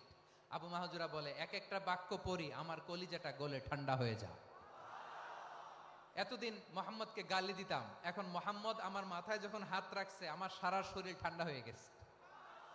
বিশ্বনবী আজান শিখাচ্ছেন, একটা একটা বাক্য পড়ে আবু মাহজুরাও পড়ে, বিশ্বনবী পড়ে, আবু মাহজুরাও পড়ে।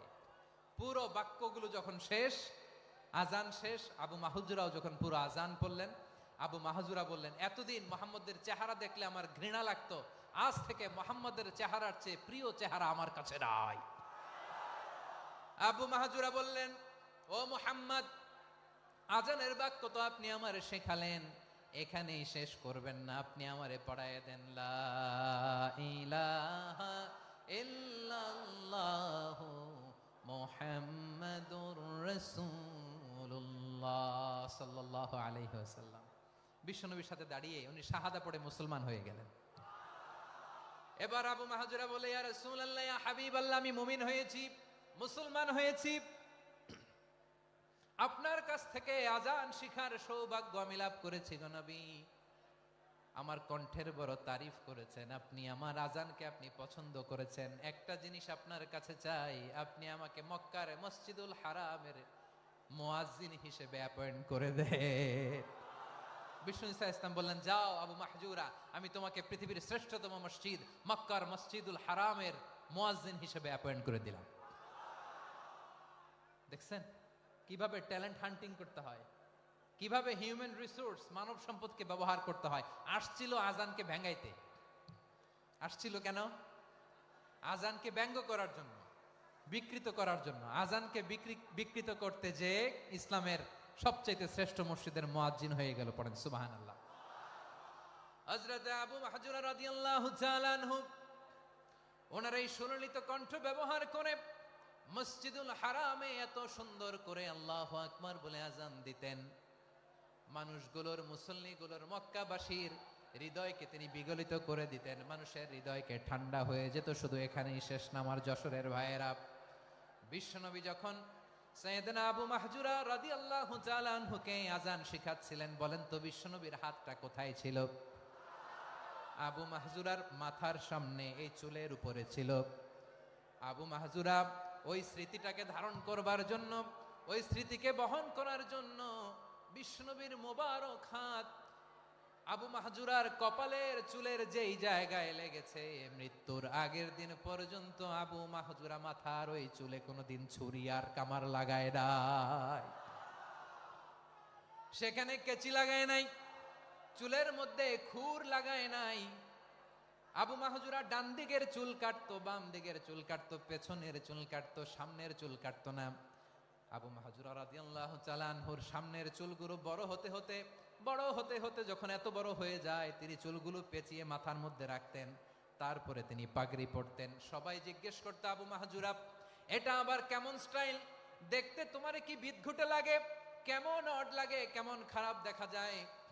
মক্কায় এমন কোন মানুষ তো দেখি নাই, ডানে চুল কাটে, বায়ে চুল কাটে, পেছনে চুল কাটে, সামনে কাটে না।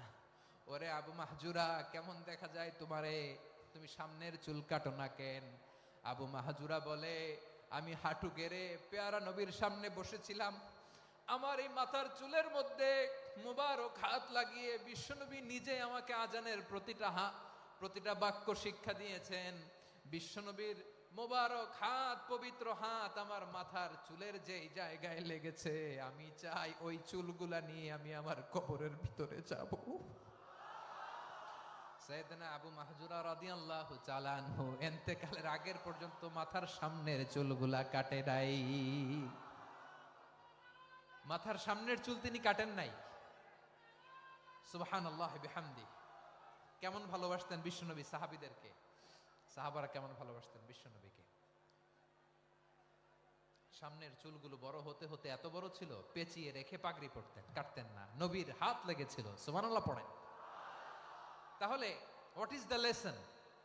মোরাল অফ দ্য স্টোরি কি? মোরাল অফ দ্য স্টোরি হচ্ছে, আসছিল আজানকে ব্যঙ্গ করার জন্য, বিকৃত করার জন্য, হয়ে গেল মসজিদুল হারামের মুয়াজ্জিন। দেখেন বিশ্বনবী একটা খারাপ সিচুয়েশনের মধ্যে থেকে কি ভালো জিনিস বের করে আনলেন। আমি যে শুরুতে বলেছি কিভাবে তিনি হিউম্যান রিসোর্সকে ডেভেলপ করেছেন, ম্যানেজ করেছেন।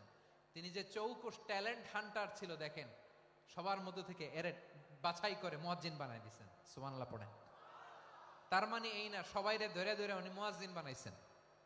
যার যেই ট্যালেন্ট আছে তাকে ওই কাজে অ্যাসাইন করেছেন। যার যেই প্রতিভা আছে তার প্রতিভাকে ইসলামের কাজে লাগিয়েছেন। সুবহানাল্লাহ পড়েন। যায়েদ বিন সাবিত রাদিয়াল্লাহু তাআলা আনহু নাম শুনেছেন?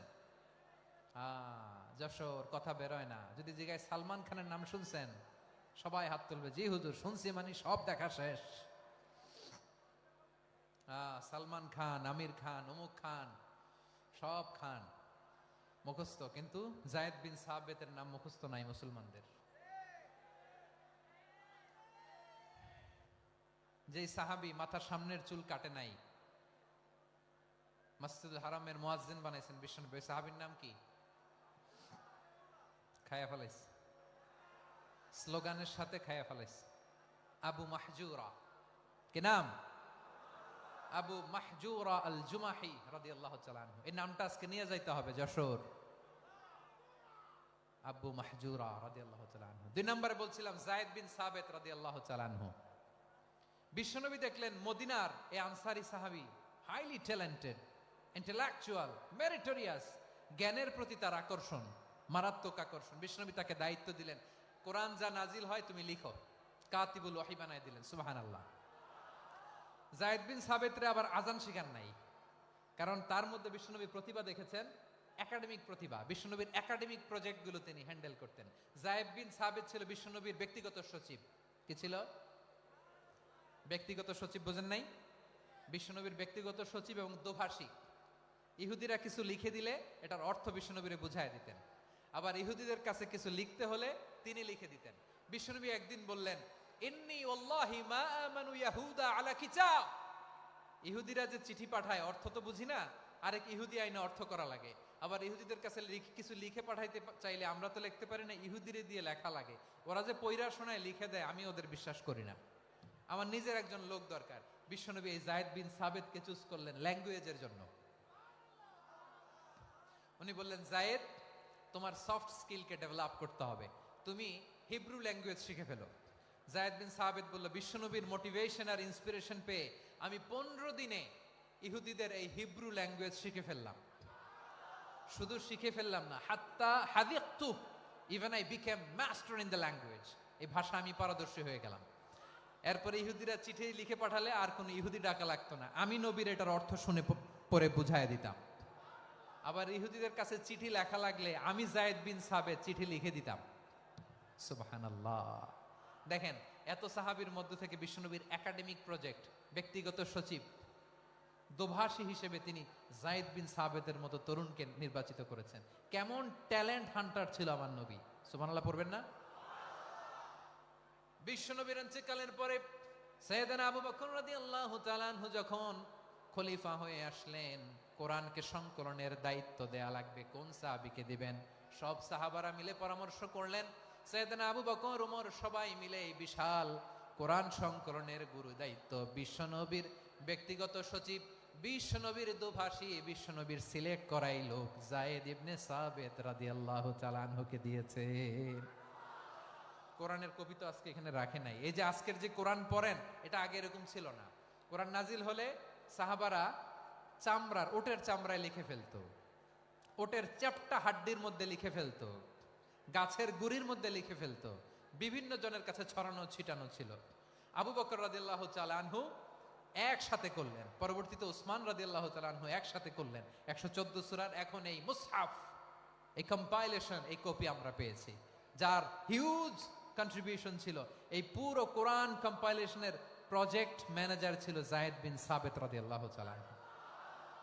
কোরআন কম্পাইলেশনের প্রজেক্ট ম্যানেজার। দেখেন, উনারে মাথায় হাত দিয়ে আজান শিখায় নাই। সুবহানাল্লাহ কইবেন না?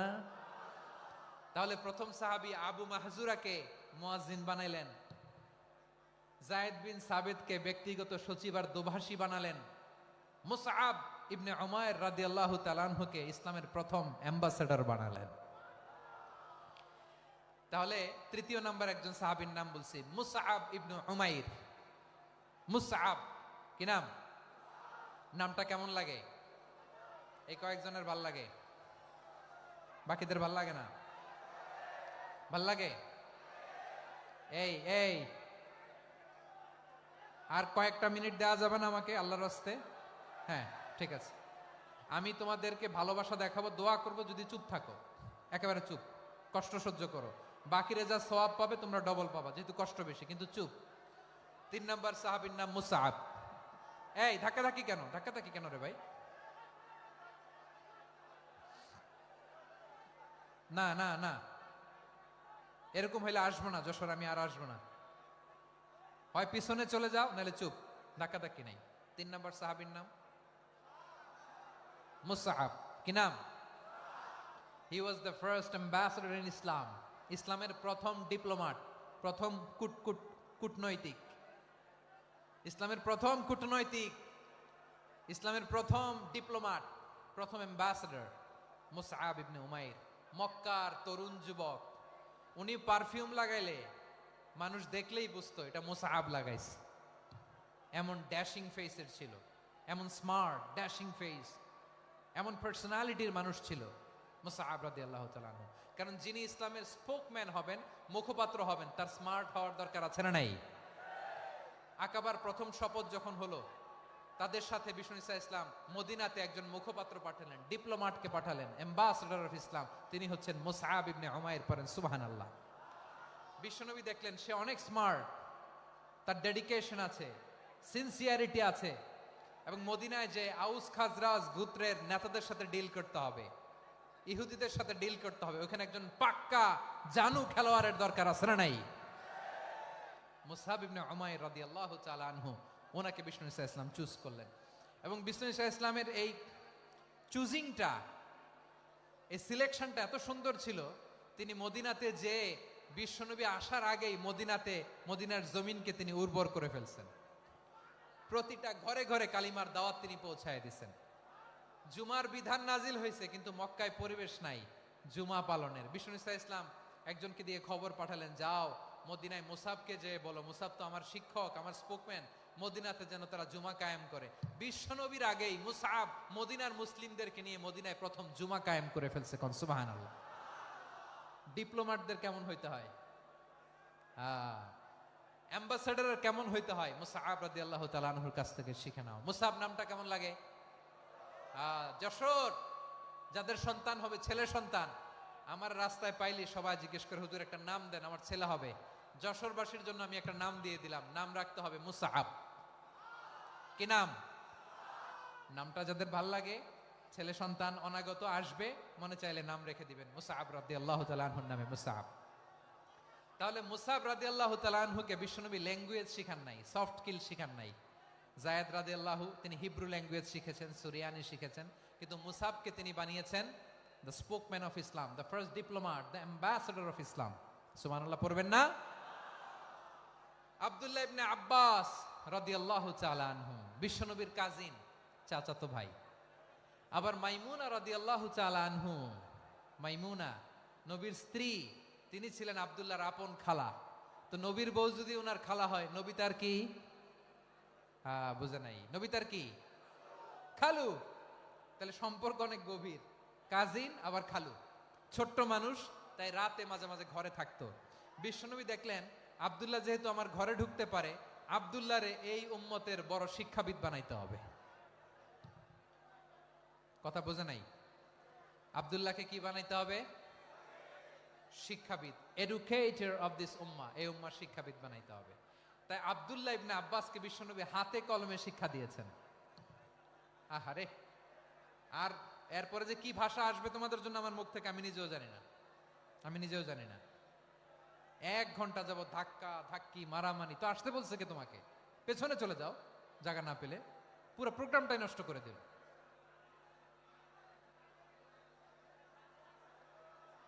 জি, আমার দিকে তাকান, আমি শেষ করে দিচ্ছি। হবে না, ইন্টেলেকচুয়াল আলোচনা এখানে হবে না, আমি বুঝতে পারছি, আমি শেষ করে দিচ্ছি। আব্দুল্লাহ ইবনে আব্বাস রাদিয়াল্লাহু তাআলা আনহু, মনোযোগ দিয়ে কয়েকটা মিনিট শুনুন, আমি এখনই শেষ করে দিচ্ছি। এরপর আওয়াজ করবে, এই যে এগুলো কি আমি বুঝলাম না। আমি বললাম না সব করা যাবে, বসে যাও, শুয়ে যাও, চলে যাও, আওয়াজ করা যাবে না। অন্যকে বসো এটাও বলার দরকার নাই, জাস্ট এদিকে তাকাও। আল্লাহ। আব্দুল্লাহ ইবনে আব্বাস রাদিয়াল্লাহু তাআলা আনহু, ওনাকে বিশ্বনবী হাতে কলমে শিক্ষা দিয়েছেন, যেহেতু উম্মতের শিক্ষাবিদ হবেন, এডুকেটর হবেন। তো বিশ্বনবী রাতে যখন তাহাজ্জুদ পড়তেন, ছোট্ট আব্দুল্লাহ ঘরে থাকতো। বুঝতে পেরেছেন? ছোট্ট মানুষ তো ঘরে থাকতো। তো বিশ্বনবী তাহাজ্জুদের জন্য একবার দাঁড়িয়েছেন, ছোট্ট আব্দুল্লাহ ওযু করে দাঁড়াইছে। আচ্ছা বলেন তো, ইমাম আর মুসল্লি মোট যদি 2 জন হয়, একজন ইমাম একজন মুসল্লি, তো মুসল্লি ইমামের কোন দিকে দাঁড়াবে? ডানে দাঁড়াবে। ছোট্ট আব্দুল্লাহ বুঝে নাই, বিশ্বনবী তাহাজ্জুদ শুরু করেছেন, উনি ইক্তেদা করছেন আর দাঁড়াইছেন বায়ে। কোথায় দাঁড়িয়েছেন? আব্দুল্লাহ বলেন, যখন আমি বায়ে দাঁড়ালাম, আখাযা রাসূলুল্লাহ সাল্লাল্লাহু আলাইহি ওয়াসাল্লাম উযুনি আল ইউমনা ইয়াফতিলুহা, বিশ্বনবী নামাজরত অবস্থায় আমার কান ধরে টেনে আমার ডান দিকে এনে দাঁড় করায় দিলেন। পড়েন সুবহানাল্লাহ। দেখেন, হাতে কলমে শিক্ষা। আর জীবনে ভুল হবে? কথা কয় না, আর ভুল হবে? আর ভুল হবে না। এভাবে বিশ্বনবীর অনেক সঙ্গ পেয়েছেন, সফর করেছেন, একই বাহনে বসেছেন, এক বাহনে বসে লম্বা নাসিহত করেছেন, বলেছেন, ইয়া গোলাম ইহফাজিল্লাহ ইয়াহফাজকা, ইহফাজিল্লাহ তাজিদহু তুজাহাক, ইযা সাআলতা ফাসআলিল্লাহ ওয়া ইযা ইসতাআনতা ফাসতাইন বিল্লাহ। আল্লাহর বিধান মানো, আল্লাহর বিধান রক্ষা করো, আল্লাহ তোমায় রক্ষা করবে। আব্দুল্লাহ, চাইতে হলে আল্লাহর কাছে চাও, সাহায্য চাইতে হলে আল্লাহর কাছে সাহায্য চাও। মনে রাখো, গোটা বিশ্বের সবাই যদি তোমার সাহায্য করতে চায়, ততটুকুই করতে পারবে যতটুকু আল্লাহ তোমার নসিবে রেখেছে। গোটা বিশ্ব যদি তোমার বিরুদ্ধে ষড়যন্ত্রে দাঁড়িয়ে যায়, ক্ষতি ততটুকু করতে পারবে যতটুকু তোমার জন্য বরাদ্দ আছে। এর বাইরে কিছু করতে পারবে না। আওয়াজ করে বলেন ঠিক কিনা? এভাবে হাতে কলমে শিখিয়েছেন। বিশ্বনবী সঙ্গ পেয়েছেন। উনাকে বিষ্ণু ইসলাম শিক্ষাবিদ, এডুকেটর অফ দিস উম্মাহ হিসেবে সিলেক্ট করেছেন, হাতে কলমে শিখিয়েছেন। বিশ্বনবী একবার প্রকৃতির ডাকে সাড়া দিয়ে এসেছেন। এখন কি করতে হবে? নামাজের জন্য অজু করতে হবে। বিশ্বনবী এসেই দেখেন অজুর বদনায় পানি ভরা, খুশি হয়ে গেলেন। বললেন, কে রেখেছে পানি? একজন বলল, আব্দুল্লাহ রেখেছে। বিশ্বনবী অত্যন্ত খুশি হলেন। খুশি হয়ে একটা দোয়া করলেন, বললেন, আল্লাহুম্মা ফাক্কিহু ফিদ্দীন ওয়া আল্লিমহু তা'ওয়ীল। আল্লাহ, তুমি আব্দুল্লাহকে দ্বীনের বুঝ দিও আর কোরআনের তাফসীর শিক্ষা দিও। বিশ্বনবীর এই দোয়া এমন লাগছে, উনি রাইসুল মুফাসসিরিন, এই পৃথিবীতে যত মুফাসসির ছিল, যত মুফাসসির আসবে, সকল মুফাসসিরের সম্রাট হিসেবে স্বীকৃত হয়েছেন আব্দুল্লাহ ইবনে আব্বাস। বিশ্বনবী ওনারে আজান শিখান নাই, বিশ্বনবী ওনারে ল্যাঙ্গুয়েজ শিখান নাই, বিশ্বনবী ওনারে অ্যাম্বাসাডর বানান নাই, হাতে কলমে শিক্ষা দিয়েছেন। ছোট্ট মানুষ, বিশ্বনবী ইন্তেকাল করলেন। আবু বকরের সময় গেল, ওমরে ফারুকের খেলাফত, তখনও তিনি তরুণ। ওমরে ফারুক রাদিয়াল্লাহু তাআলা আনহু ওনার ক্যাবিনেট মিনিস্ট্রির বৈঠকে এই আব্দুল্লাহ ইবনে আব্বাসকে পাশ দিয়ে বসায় রাখতেন। বয়স্ক সাহাবারা এটা পছন্দ করতো না। তারা বলতো, ঘটনা কি? আব্দুল্লাহর মতো ছেলে নাতি আমাদের আছে, এরা কেন রাখে ওমরে ফারুক? ওমরে ফারুক এটা টের পেলেন। তিনি বুঝতে পারলেন যে ক্যাবিনেট মেম্বাররা এটা পছন্দ করে না, ছোট্ট আব্দুল্লাহরা কেন রাখি, কেন যে রাখি, এটা একদিন বুঝাবো। একদিন মিটিং এ তিনি সবাইকে বললেন, ইদা জাআ নাসরুল্লাহি ওয়াল ফাতহ। এই আয়াত দ্বারা উদ্দেশ্য কি বলেন তো মুরব্বী সাহাবীরা?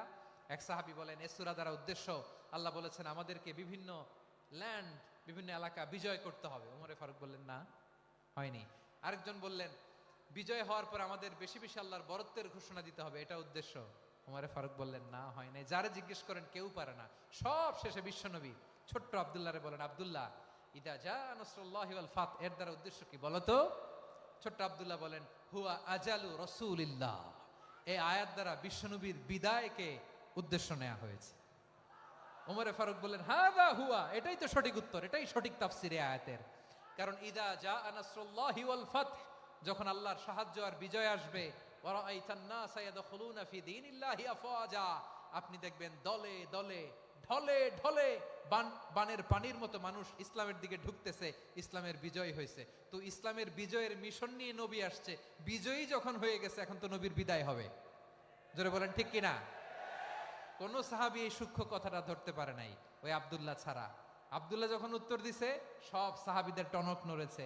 এরপর থেকে কোনো ক্যাবিনেট মিটিং এ আর কোন সাহাবারা কোনো প্রশ্ন করে নাই। আওয়াজ করে পড়েন সুবহানাল্লাহ। বিশ্বনবী আব্দুল্লাহ ইবনে আব্বাসকে দ্য এডুকেটর অফ দ্য উম্মাহ, উম্মার শিক্ষাবিদ হিসেবে গ্রহণ করেছেন। আওয়াজ করে পড়তে হবে আল্লাহু আকবার। সাহাবীদের নামগুলো মনে থাকবে? এক নম্বরে আবু মাহজুরা, মুয়াজ্জিন বানাইছেন। যায়েদ ইবনে সাবিত, দোভাষী, ট্রান্সলেটর অফ প্রফেট, এবং তিনি ছিলেন বিশ্বনবীর ব্যক্তিগত সচিব। Musab ibn Umair, the first ambassador and diplomat of Islam. Abdullah ibn Abbas, এই উম্মার সবচেয়ে বড় এডুকেটর, শিক্ষাবিদ। আরেকজন ছিল আব্দুল্লাহ ইবনে মাসউদ রাদিয়াল্লাহু তাআলা। দুই আব্দুল্লাহ, আব্বাস গেল, আরেকজন হচ্ছে মাসউদ। মক্কার তরুণ, ছাগল পালতো মুশরিকের। বিশ্বনবী আর আবু বকর রাদিয়াল্লাহু তাআলা আনহু একবার গেলেন, যে দেখে এই তরুণ দাঁড়ায় আছে। বিশ্বনবী বলেন, আমি খুব ক্ষুধার্ত, তোমার কাছে কি দুধ আছে ছাগলের? আব্দুল্লাহ ইবনে মাসউদ বলে, আছে। ওয়ালাকিন আনা মুতামান, কিন্তু যে দুধ আছে এটা আমানতের, আমি দিতে পারবো না। বিশ্বনবী এইটা শুনেই তারা টার্গেট করে ফেলছে। আনা মুতামান, দুধ আছে, কিন্তু এটা আমার মালিকের, আমি তো দরদ দেখাই, আমার মালিকের দুধ আপনি পথিক, আপনারা দিতে পারি না। বিশ্বনবী টার্গেট করে ফেলছেন, এরে আমার কাজে লাগাইতে হবে। বিশ্বনবী বলেন, আচ্ছা ঠিক আছে, দুধ দিও না, কিন্তু এমন ছাগি আছে কিনা যেই ছাগির সাথে কোনো ছাগলের মিলন হয় নাই, তার ওলানে দুধও আসে নাই, বাচ্চাও নাই, এরকম ছাগির থেকে যদি আমি দুধ খাই তাহলে তো সমস্যা নাই। বলতেছে, এরকম ছাগির থেকে দুধ খাইলে সমস্যা নাই, কারণ এরকম ছাগির ওলান থেকে দুধ আসবেও না। বলতেছে, ঠিক আছে, এরকম একটা ছাগি নিয়ে আসো। নিয়ে আসা হলো। বিশ্বনবী বিসমিল্লাহ বলে ওই ছাগির ওলানে হাত দিলেন। হাত দিতে দেরি, পুরো ওলানটা দুধে ভরে যেতে দেরি হয় না। বিশ্বনবী আর আবু বকর রাদিয়াল্লাহু তাআলা আনহু দহন করে পেট ভরে খেলেন। এই দৃশ্য আব্দুল্লাহ ইবনে মাসউদের হৃদয়ে দাগ কাটলো। এই মুজিজা দেখে তিনি বললেন, আশহাদু আল্লা ইলাহা ইল্লাল্লাহ ওয়া আশহাদু আন্না মুহাম্মাদার রাসূলুল্লাহ। তিনি ষষ্ঠ মুসলিম ছিলেন, 6 নাম্বার মুসলমান। ওনাকে টার্গেট করে বিশ্বনবী দেখলেন এমন ইন্টেলেকচুয়াল ব্রেন, উনি সূক্ষ্ম সূক্ষ্ম জিনিস বুঝে বেশি, ফিকহি জ্ঞান ওনার মধ্যে বেশি। বিশ্বনবী ওনাকে কোরআনের জ্ঞান শিক্ষা দিতে লাগলেন। উনি বিশ্বনবী সবার কাছে কোরআন শোনায়, কিন্তু বিশ্বনবী নিজে আব্দুল্লাহ ইবনে মাসউদের কাছ থেকে কোরআন শুনতো। বিশ্বনবী একবার বললেন, ইকরা আলাইয়া ইয়া মাসউদ। ইবনে মাসউদ একবার শোনাও তো কোরআন দেখি। আব্দুল্লাহ ইবনে মাসউদ বলে, আকরাউ আলাইকা ওয়া আলাইকা উনজিল।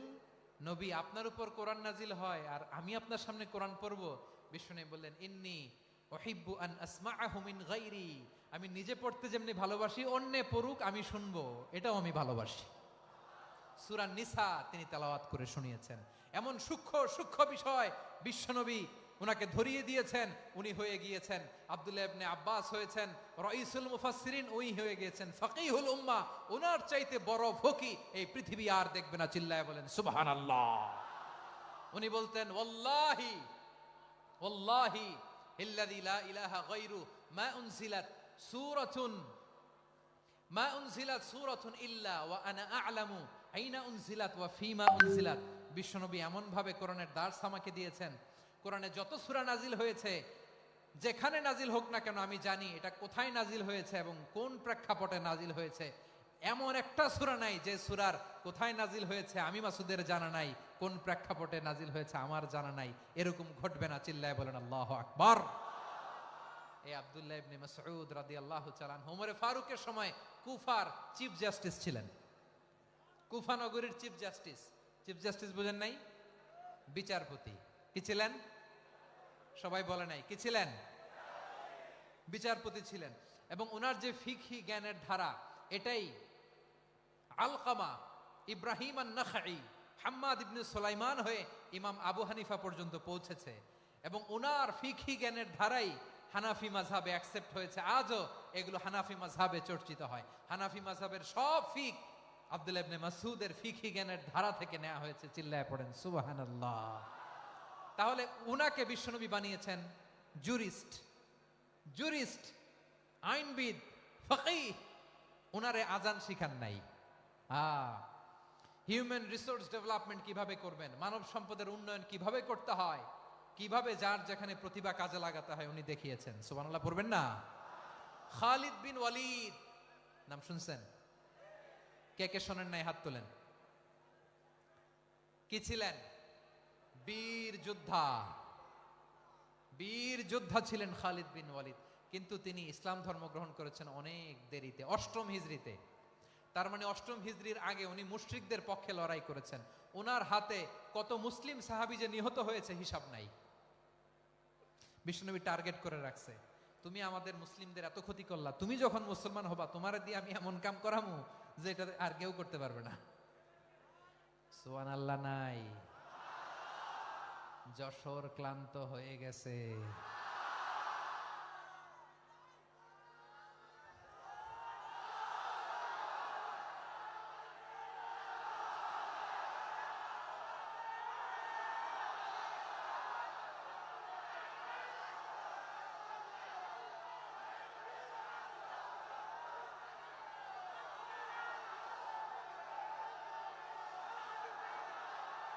মাশাআল্লাহ। বসুন বসুন বসুন। খালিদ বিন ওয়ালিদ রাদিয়াল্লাহু তাআলা আনহু 8ম হিজরিতে মুসলিম হয়েছেন, মক্কা বিজয়ের আগে। তো মক্কা বিজয়ের আগে যখন মুসলিম হয়েছেন, এর আগে কি করছেন? কাফিরদের সাথে যুদ্ধ করেছেন। উনি উহুদের যুদ্ধে মুসলমানদের যে পরাজয় ভাব, কঠিন পরিস্থিতির মুখোমুখি উনার কারণে পেছন থেকে এমন আতর্কিত আক্রমণ করেছেন, মুসলমানদেরকে কচুকাটা করেছেন। 8ম হিজরিতে আল্লাহ তাআলা হেদায়েতের নূর দিয়ে ওনার হৃদয়টাকে উজালা করে দিলেন। লা ইলাহা এটা এমন বাণী যার হৃদয়ে একবার টাচ খাবে, এইটা থেকে সে আর পালিয়ে বেড়াতে পারে। ঝিনুকের ভেতর লুকিয়ে থাকে যেমন মতি, ঝিনুকের ভেতর লুকিয়ে থাকে যেমন মতি, কলমা শাহাদাতে আছে আল্লাহর জ্যোতি, কলমা শাহাদাতে আছে আল্লাহর জ্যোতি। ঠিক কিনা বলেন? মক্কা বিজয়ের আগে মুসলিম হলেন। হওয়ার পরেই বিশ্বনবীর টার্গেট ফুলফিল হলো। ওই যে টার্গেট করে রেখেছেন আর দোয়া করেছেন, খালিদ বিন ওয়ালিদ যদি মুসলিম হয় তাকে আমি মিলিটারি চিফ বানাবো। ওনাকে আজান শিখান নাই, ওনারে কান ধইরা নামাজের এই মাথা থেকে ওই মাথা আনান নাই, ফিকহি কোরআনের সূক্ষ্ম তাফসীর ওনারে শিখান নাই, অ্যাম্বাসেডর বানান নাই। বিষ্ণু ইসলাম উনাকে সামরিক অভিযানে প্রেরণ করেছেন।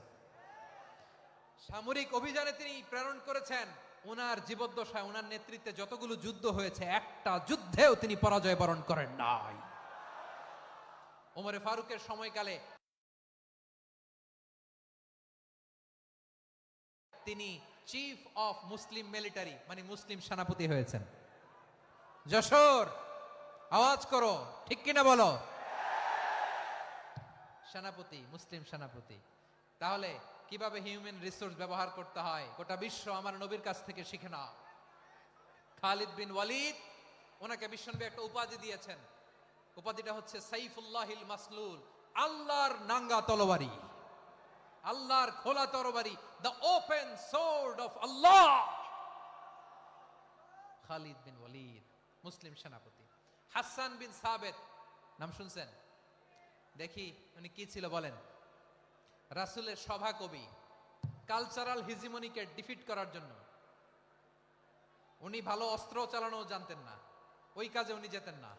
ওনার ছিল কাব্য প্রতিভা। কাব্য প্রতিভা, কাফিররা কবিতা দিয়ে নবীকে গালি দিত। বিশ্বনবী বলতেন, ইয়া হাসান আজিব আন রাসূলিল্লাহ, তুমি নবীর হয়ে কাফেরদের এই কথাগুলোর জবাব দাও। বিশ্বনবীর একটা মিম্বার ছিল। বিশ্বনবীর মিম্বারের পাশাপাশি মসজিদে নববীতে এই হাসান বিন সাবেতের জন্য বিশ্বনবী একটা স্পেশাল মিম্বার বানিয়ে দিয়েছেন। এখান থেকে তুমি জবাব দাও। এবং বিশ্বনবী বলেছেন, আল্লাহুম্মা আইয়িদহু বিরূহিল কুদুস। আল্লাহ, হাসান আমার পক্ষে জবাব দেয়, তুমি জিব্রাইল মারফত তাকে সাহায্য পাঠাইয়া দিও। রাসূল সাল্লাল্লাহু আলাইহি ওয়াসাল্লামের সভা কবি, the poet of the prophet, নবীর কবি। উনি কবিতা দিয়ে, এমন উচ্চাঙ্গের ভাষায় কবিতা দিয়ে তিনি জবাব দিতেন, কাফিরদের গা শিহরে যেত, তাদের হৃদয়ে আগুন ধরে যেত। তাহলে এরকম কবিরও দরকার আছে না নাই? এখন যাকে আল্লাহ দিছে কাব্য প্রতিভা, এরা যদি আপনি যুদ্ধের ময়দানে পাঠান হবে? যারে দিছে সুরেলা গলা, এরা যদি অ্যাম্বাসেডর বানান হবে না। হাসান বিন সাবেত ছিলেন বিষ্ণু ইসলামের কবি। হুযায়ফা ইবনুল ইয়ামান বিশ্বনবীর গোয়েন্দা বিভাগের প্রধান। কিসের প্রধান? হুযায়ফা ইবনুল ইয়ামান। ওনার ছিল ডিটেকটিভ মাইন্ড, ডিটেকটিভ মাইন্ড, গোয়েন্দা বিভাগের প্রধান। এবং উনি হচ্ছেন সাহিবু সিররি রাসূলিল্লাহ, রাসূল সাল্লাল্লাহু আলাইহি ওয়াসাল্লামের গোপন তথ্যের ধারক বাহক। নবীর যেই কথা কেউ জানে না, সব হুযায়ফার পেটের ভিতরে ছিল। সুবহানাল্লাহ পড়েন। মদিনার যত ইহুদিদের একটা লিস্ট ছিল, এই লিস্ট শুধু দুইজন জানতো, বিশ্বনবী আর হুযায়ফা। সুবহানাল্লাহ পড়বেন না?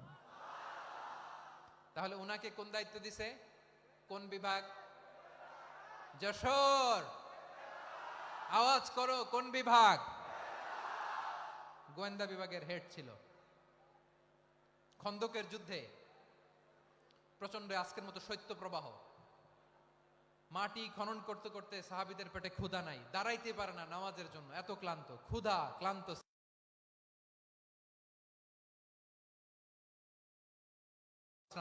বিশ্বনবী বললেন, কে আছো এই কঠিন শীত, এই ভয় আর ক্ষুধার মধ্যেও খন্দকের পরীক্ষার টপকে শত্রু শিবিরে যে আমাকে তথ্য দিবা? কে আছো?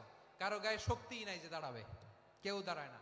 বিশ্বনবী তখন নিজে হুযায়ফাকে ডাক দিলেন, হুযায়ফা, যে আমাকে আজকে শত্রু শিবিরের তথ্য এনে দিবে, সে জান্নাতে আমার মোরাফাকা, আমার সঙ্গী হবে।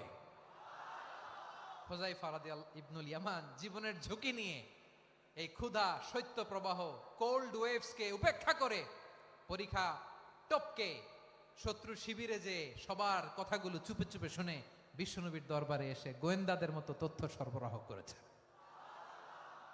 বিশ্বনবীর গোয়েন্দা বিভাগের প্রধান হুযায়ফা ইবনুল ইয়ামান ইন্টেলিজেন্স বিভাগ চালাতেন।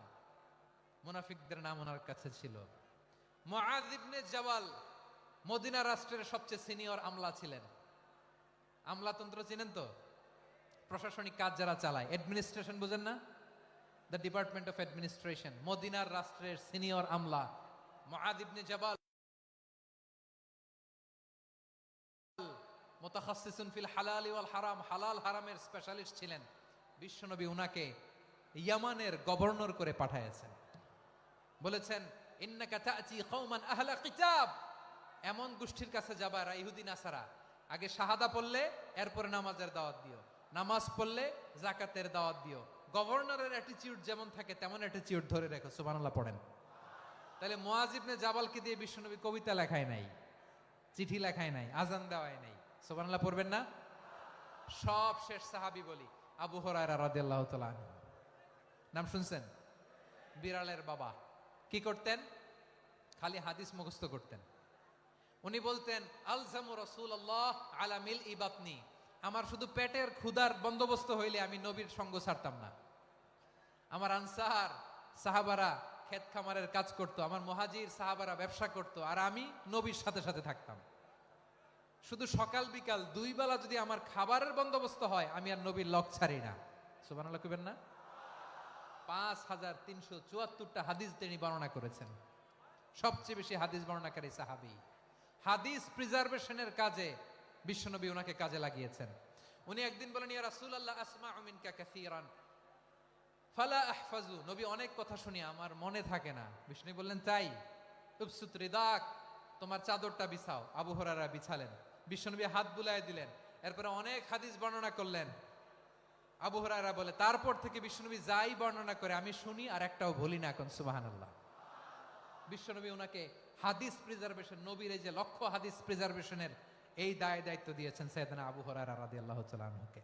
প্রিয় ভাইরা, তাহলে 10 জন সাহাবীর কথা যে বললাম, আপনারা কি খেয়াল করেছেন কত বড় ট্যালেন্ট হান্টার, চৌকস ট্যালেন্ট হান্টার ছিল আমার নবী। এক একজনের এক এক ট্যালেন্ট এক এক কাজে অ্যাসাইন করেছেন, এক একজনকে এক এক দায়িত্ব দিয়েছেন, এক একজনের প্রতিভাকে এক একভাবে বিকশিত হওয়ার সুযোগ দিয়েছেন। আওয়াজ করে বলেন ঠিক কি না? এখন আমার পর্দার আড়ালে আমার মায়েরা বলবে এতগুলো পুরুষ সাহাবীর কথা বললো, নারী সাহাবীরা কি কিছু করে নাই? হ্যাঁ, একজন নারী সাহাবীর কথা বলে মোনাজাত হবে, দোয়া ছাড়া কেউ যাব না। রুফাইদা আল আসলামিয়া রাদিয়াল্লাহু তাআলা আনহা, ওনার বাবার নাম সাআদ আল আসলামি। বিশ্বনবী কি খেয়াল করলেন দেখেন, সাআদ ছিল মদিনার বড় ডাক্তার। এই নারী সাহাবী রুফাইদা বাবার কাছ থেকে চিকিৎসা বিদ্যা শিখেছেন। যখন শিখছে বিশ্বনবী দেখলেন আমার তো প্রতি সপ্তাহে সপ্তাহে যুদ্ধে আহত সাহাবীদের সেবা দিবে কে? বিশ্বনবী রুফাইদাকে বললেন রুফাইদা তুমি মসজিদে নববীর পাশে একটা মেডিকেল ক্যাম্প করো। এই যে সাকিনা আদ্দিন মেডিকেলের আমার ছাত্রী বন্ধুরা শুনে রাখো, তোমাদের আইকন হচ্ছে এই রুফাইদা আল আসলামিয়া। বিশ্বনবীর ডিরেকশন অনুযায়ী তিনি মসজিদে নববীর পাশে একটা মেডিকেল ক্যাম্প করলেন এবং আহত সাহাবাদের চিকিৎসা উনি ওনার টিম নিয়ে দিতেন। বিশ্বনবীর পরামর্শে উনি আনসারি এবং মুহাজির মহিলা সাহাবীদেরকে নিয়ে একটা স্পেশাল মেডিকেল টিম গঠন করলেন। খায়বার যুদ্ধে 7ম হিজরিতে যখন বিশ্বনবী যায় উনি ওনার টিম নিয়ে আসলেন, বললেন ইয়া রাসূলুল্লাহ আমরা তো তলোয়ার চালাতে পারি না, আমরা তো তীর মারতে পারি না, আপনি যদি অনুমতি দেন খায়বার অভিযানে আমি আমার টিম নিয়ে মেডিকেল টিমের সেবাটা সার্ভিসটা দিতে চাই। পড়েন সুবহানাল্লাহ। বিশ্বনবী অনুমতি দিলেন, যোদ্ধা সাহাবীদের সাথে রুফাইদা আল আসলামিয়া উনিও মেডিকেল টিম নিয়ে অগ্রসর হলেন। খায়বারের প্রতিটা আহত ইনজুর্ড সাহাবী যারা ইনজুরি শিকার হয়েছেন সবাই রুফাইদা আল আসলামিয়ার এই মেডিকেল ক্যাম্প থেকে চিকিৎসা সহায়তা পেয়েছেন। সুবহানাল্লাহ পড়েন।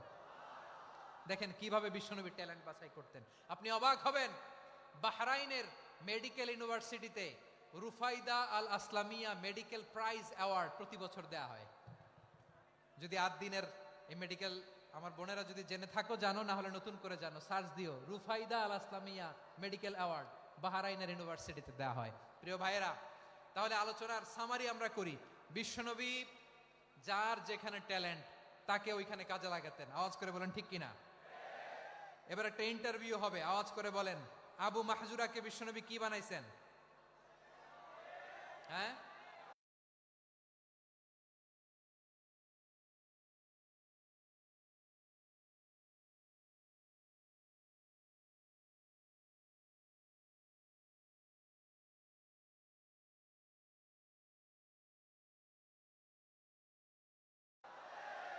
বলে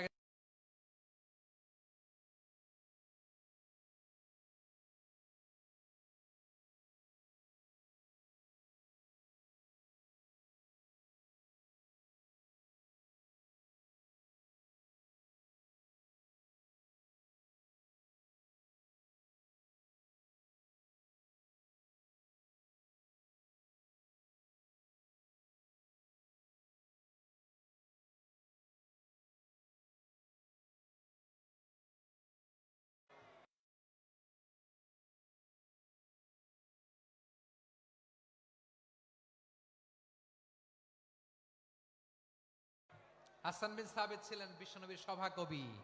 কি ছিলেন? বিশ্বনবীর সভাকবি ছিলেন।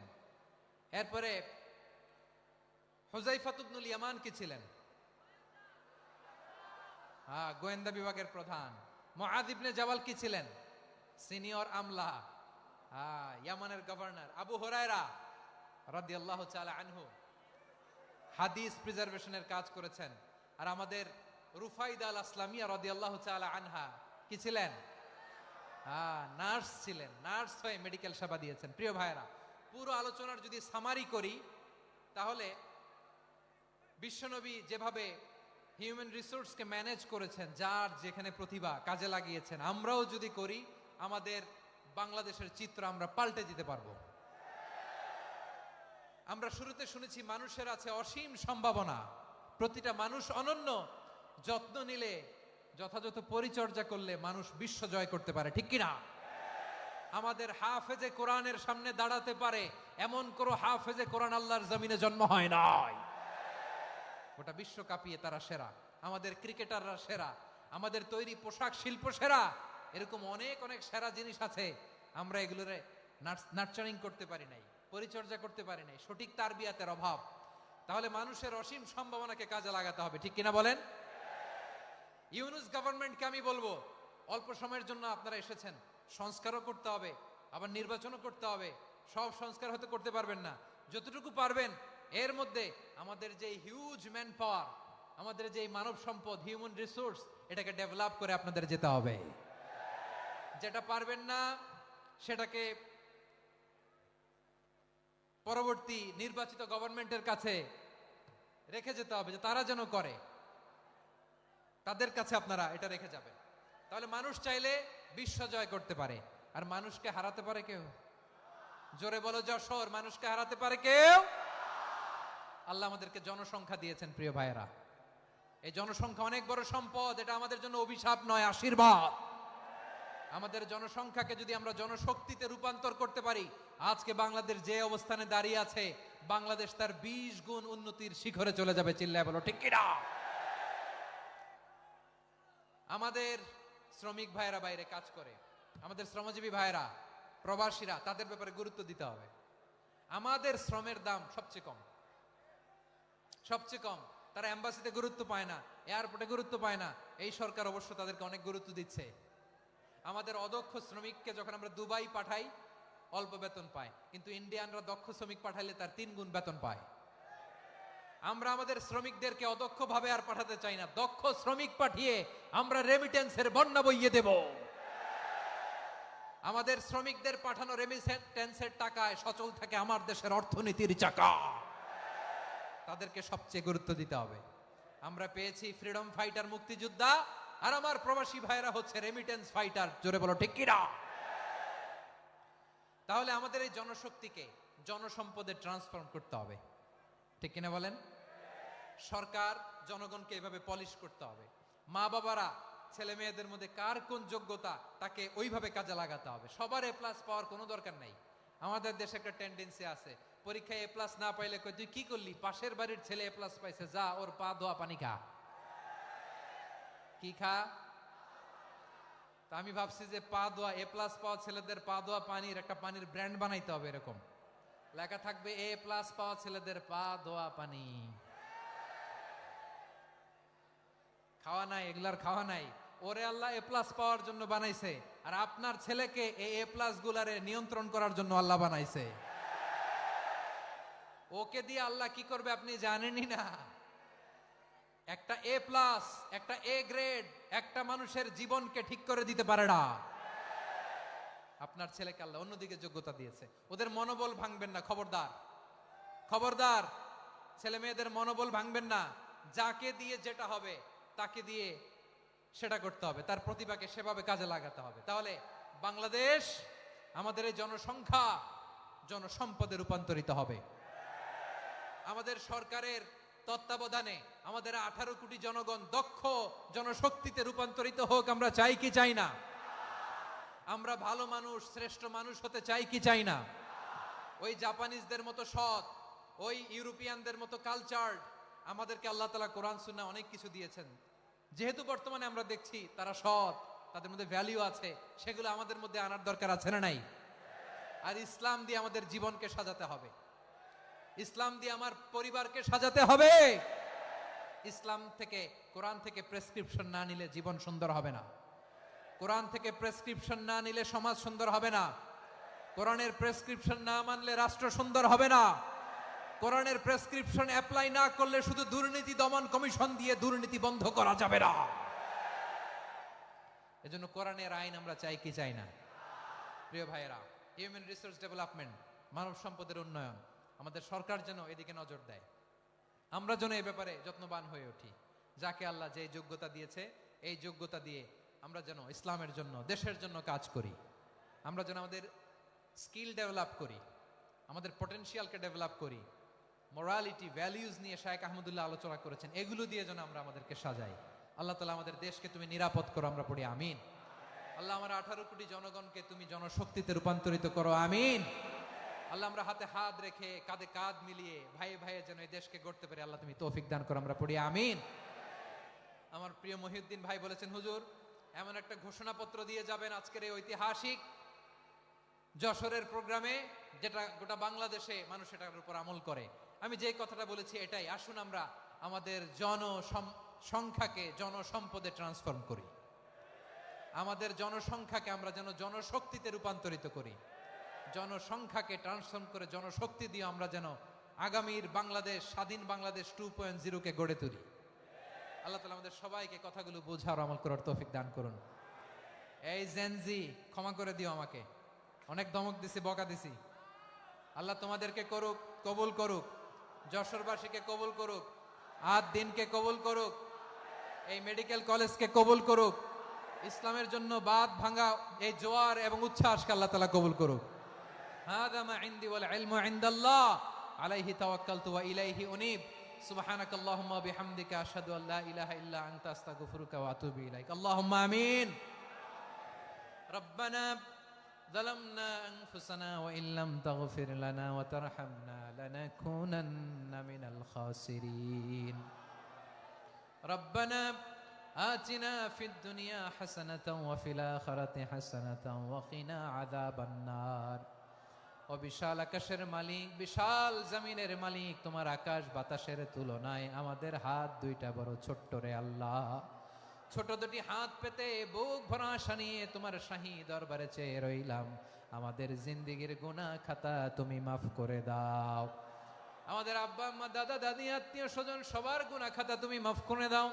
আমাদের যত আত্মীয় স্বজন কবরের বাসিন্দা, প্রত্যেকের কবরটারে তুমি কোরআনের নূর দিয়ে মুনাওয়ার করে দাও। আল্লাহ আজকের এই যশোরের প্রোগ্রামকে তুমি কবুল আর মঞ্জুর করে দাও। সূরাত বনী ইসরাঈলের 70 নম্বর আয়াতের আলোকে জনসংখ্যাকে কিভাবে জনশক্তি, জনসম্পদে রূপান্তরিত করা যায়, সিরাতের লেন্সে, সিরাত থেকে আমরা শুনলাম, যা কিছু শুনলাম আমল করার তৌফিকে দাও। রব্বুল আলামিন আমার বাংলাদেশকে সোনার বাংলাদেশ হিসেবে কবুল করে নাও। আজকের প্রোগ্রামে যারা জয়েন করলো তাদেরকে তুমি কবুল করে নাও। রব্বুল আলামিন লক্ষ লক্ষ নারী পুরুষ যশোরের এই ঐতিহাসিক তাফসীর প্রোগ্রামের মাহফিলে জয়েন করেছে, আল্লাহ যেভাবে সহি সালামতে আজকে মাহফিলে জয়েন করলো, সহি সালামতে প্রত্যেক ভাই এবং বোনকে তুমি গন্তব্যে পৌঁছে দিও। আল্লাহ কত বড় বড় আল্লাহর ওলিরা এখানে এসেছে, মাদ্রাসার হুজুররা এসেছে, পর্দার আড়ালে কত বড় নেককার নারীরা এসেছে। আল্লাহ যার হাতকে তোমার পছন্দ হয়, যার ইবাদতকে পছন্দ হয়, তার ইবাদতের ওসিলায় আজকের দোয়াটা তুমি কবুল আর মঞ্জুর করে দাও। রব্বানা তাকাব্বাল মিন্না ইন্নাকা আনতাস সামিউল আলিম ওয়া তুব আলাইনা ইয়া মাওলানা ইন্নাকা আনতাত তাওয়াবুর রহিম।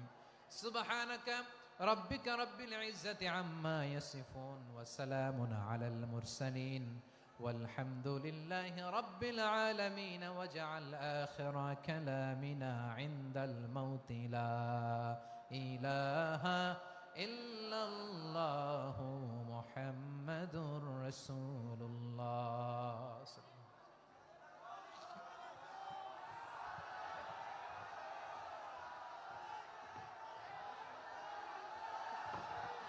ভাইরা একটু আস্তে আস্তে আমরা বের হয়ে যাই, আস্তে আস্তে বের হয়ে যাই।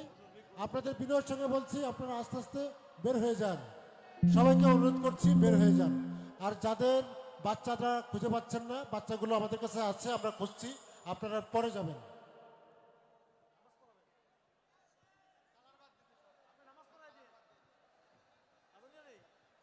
আস্তে আস্তে শৃঙ্খলার সাথে সহি সুস্থ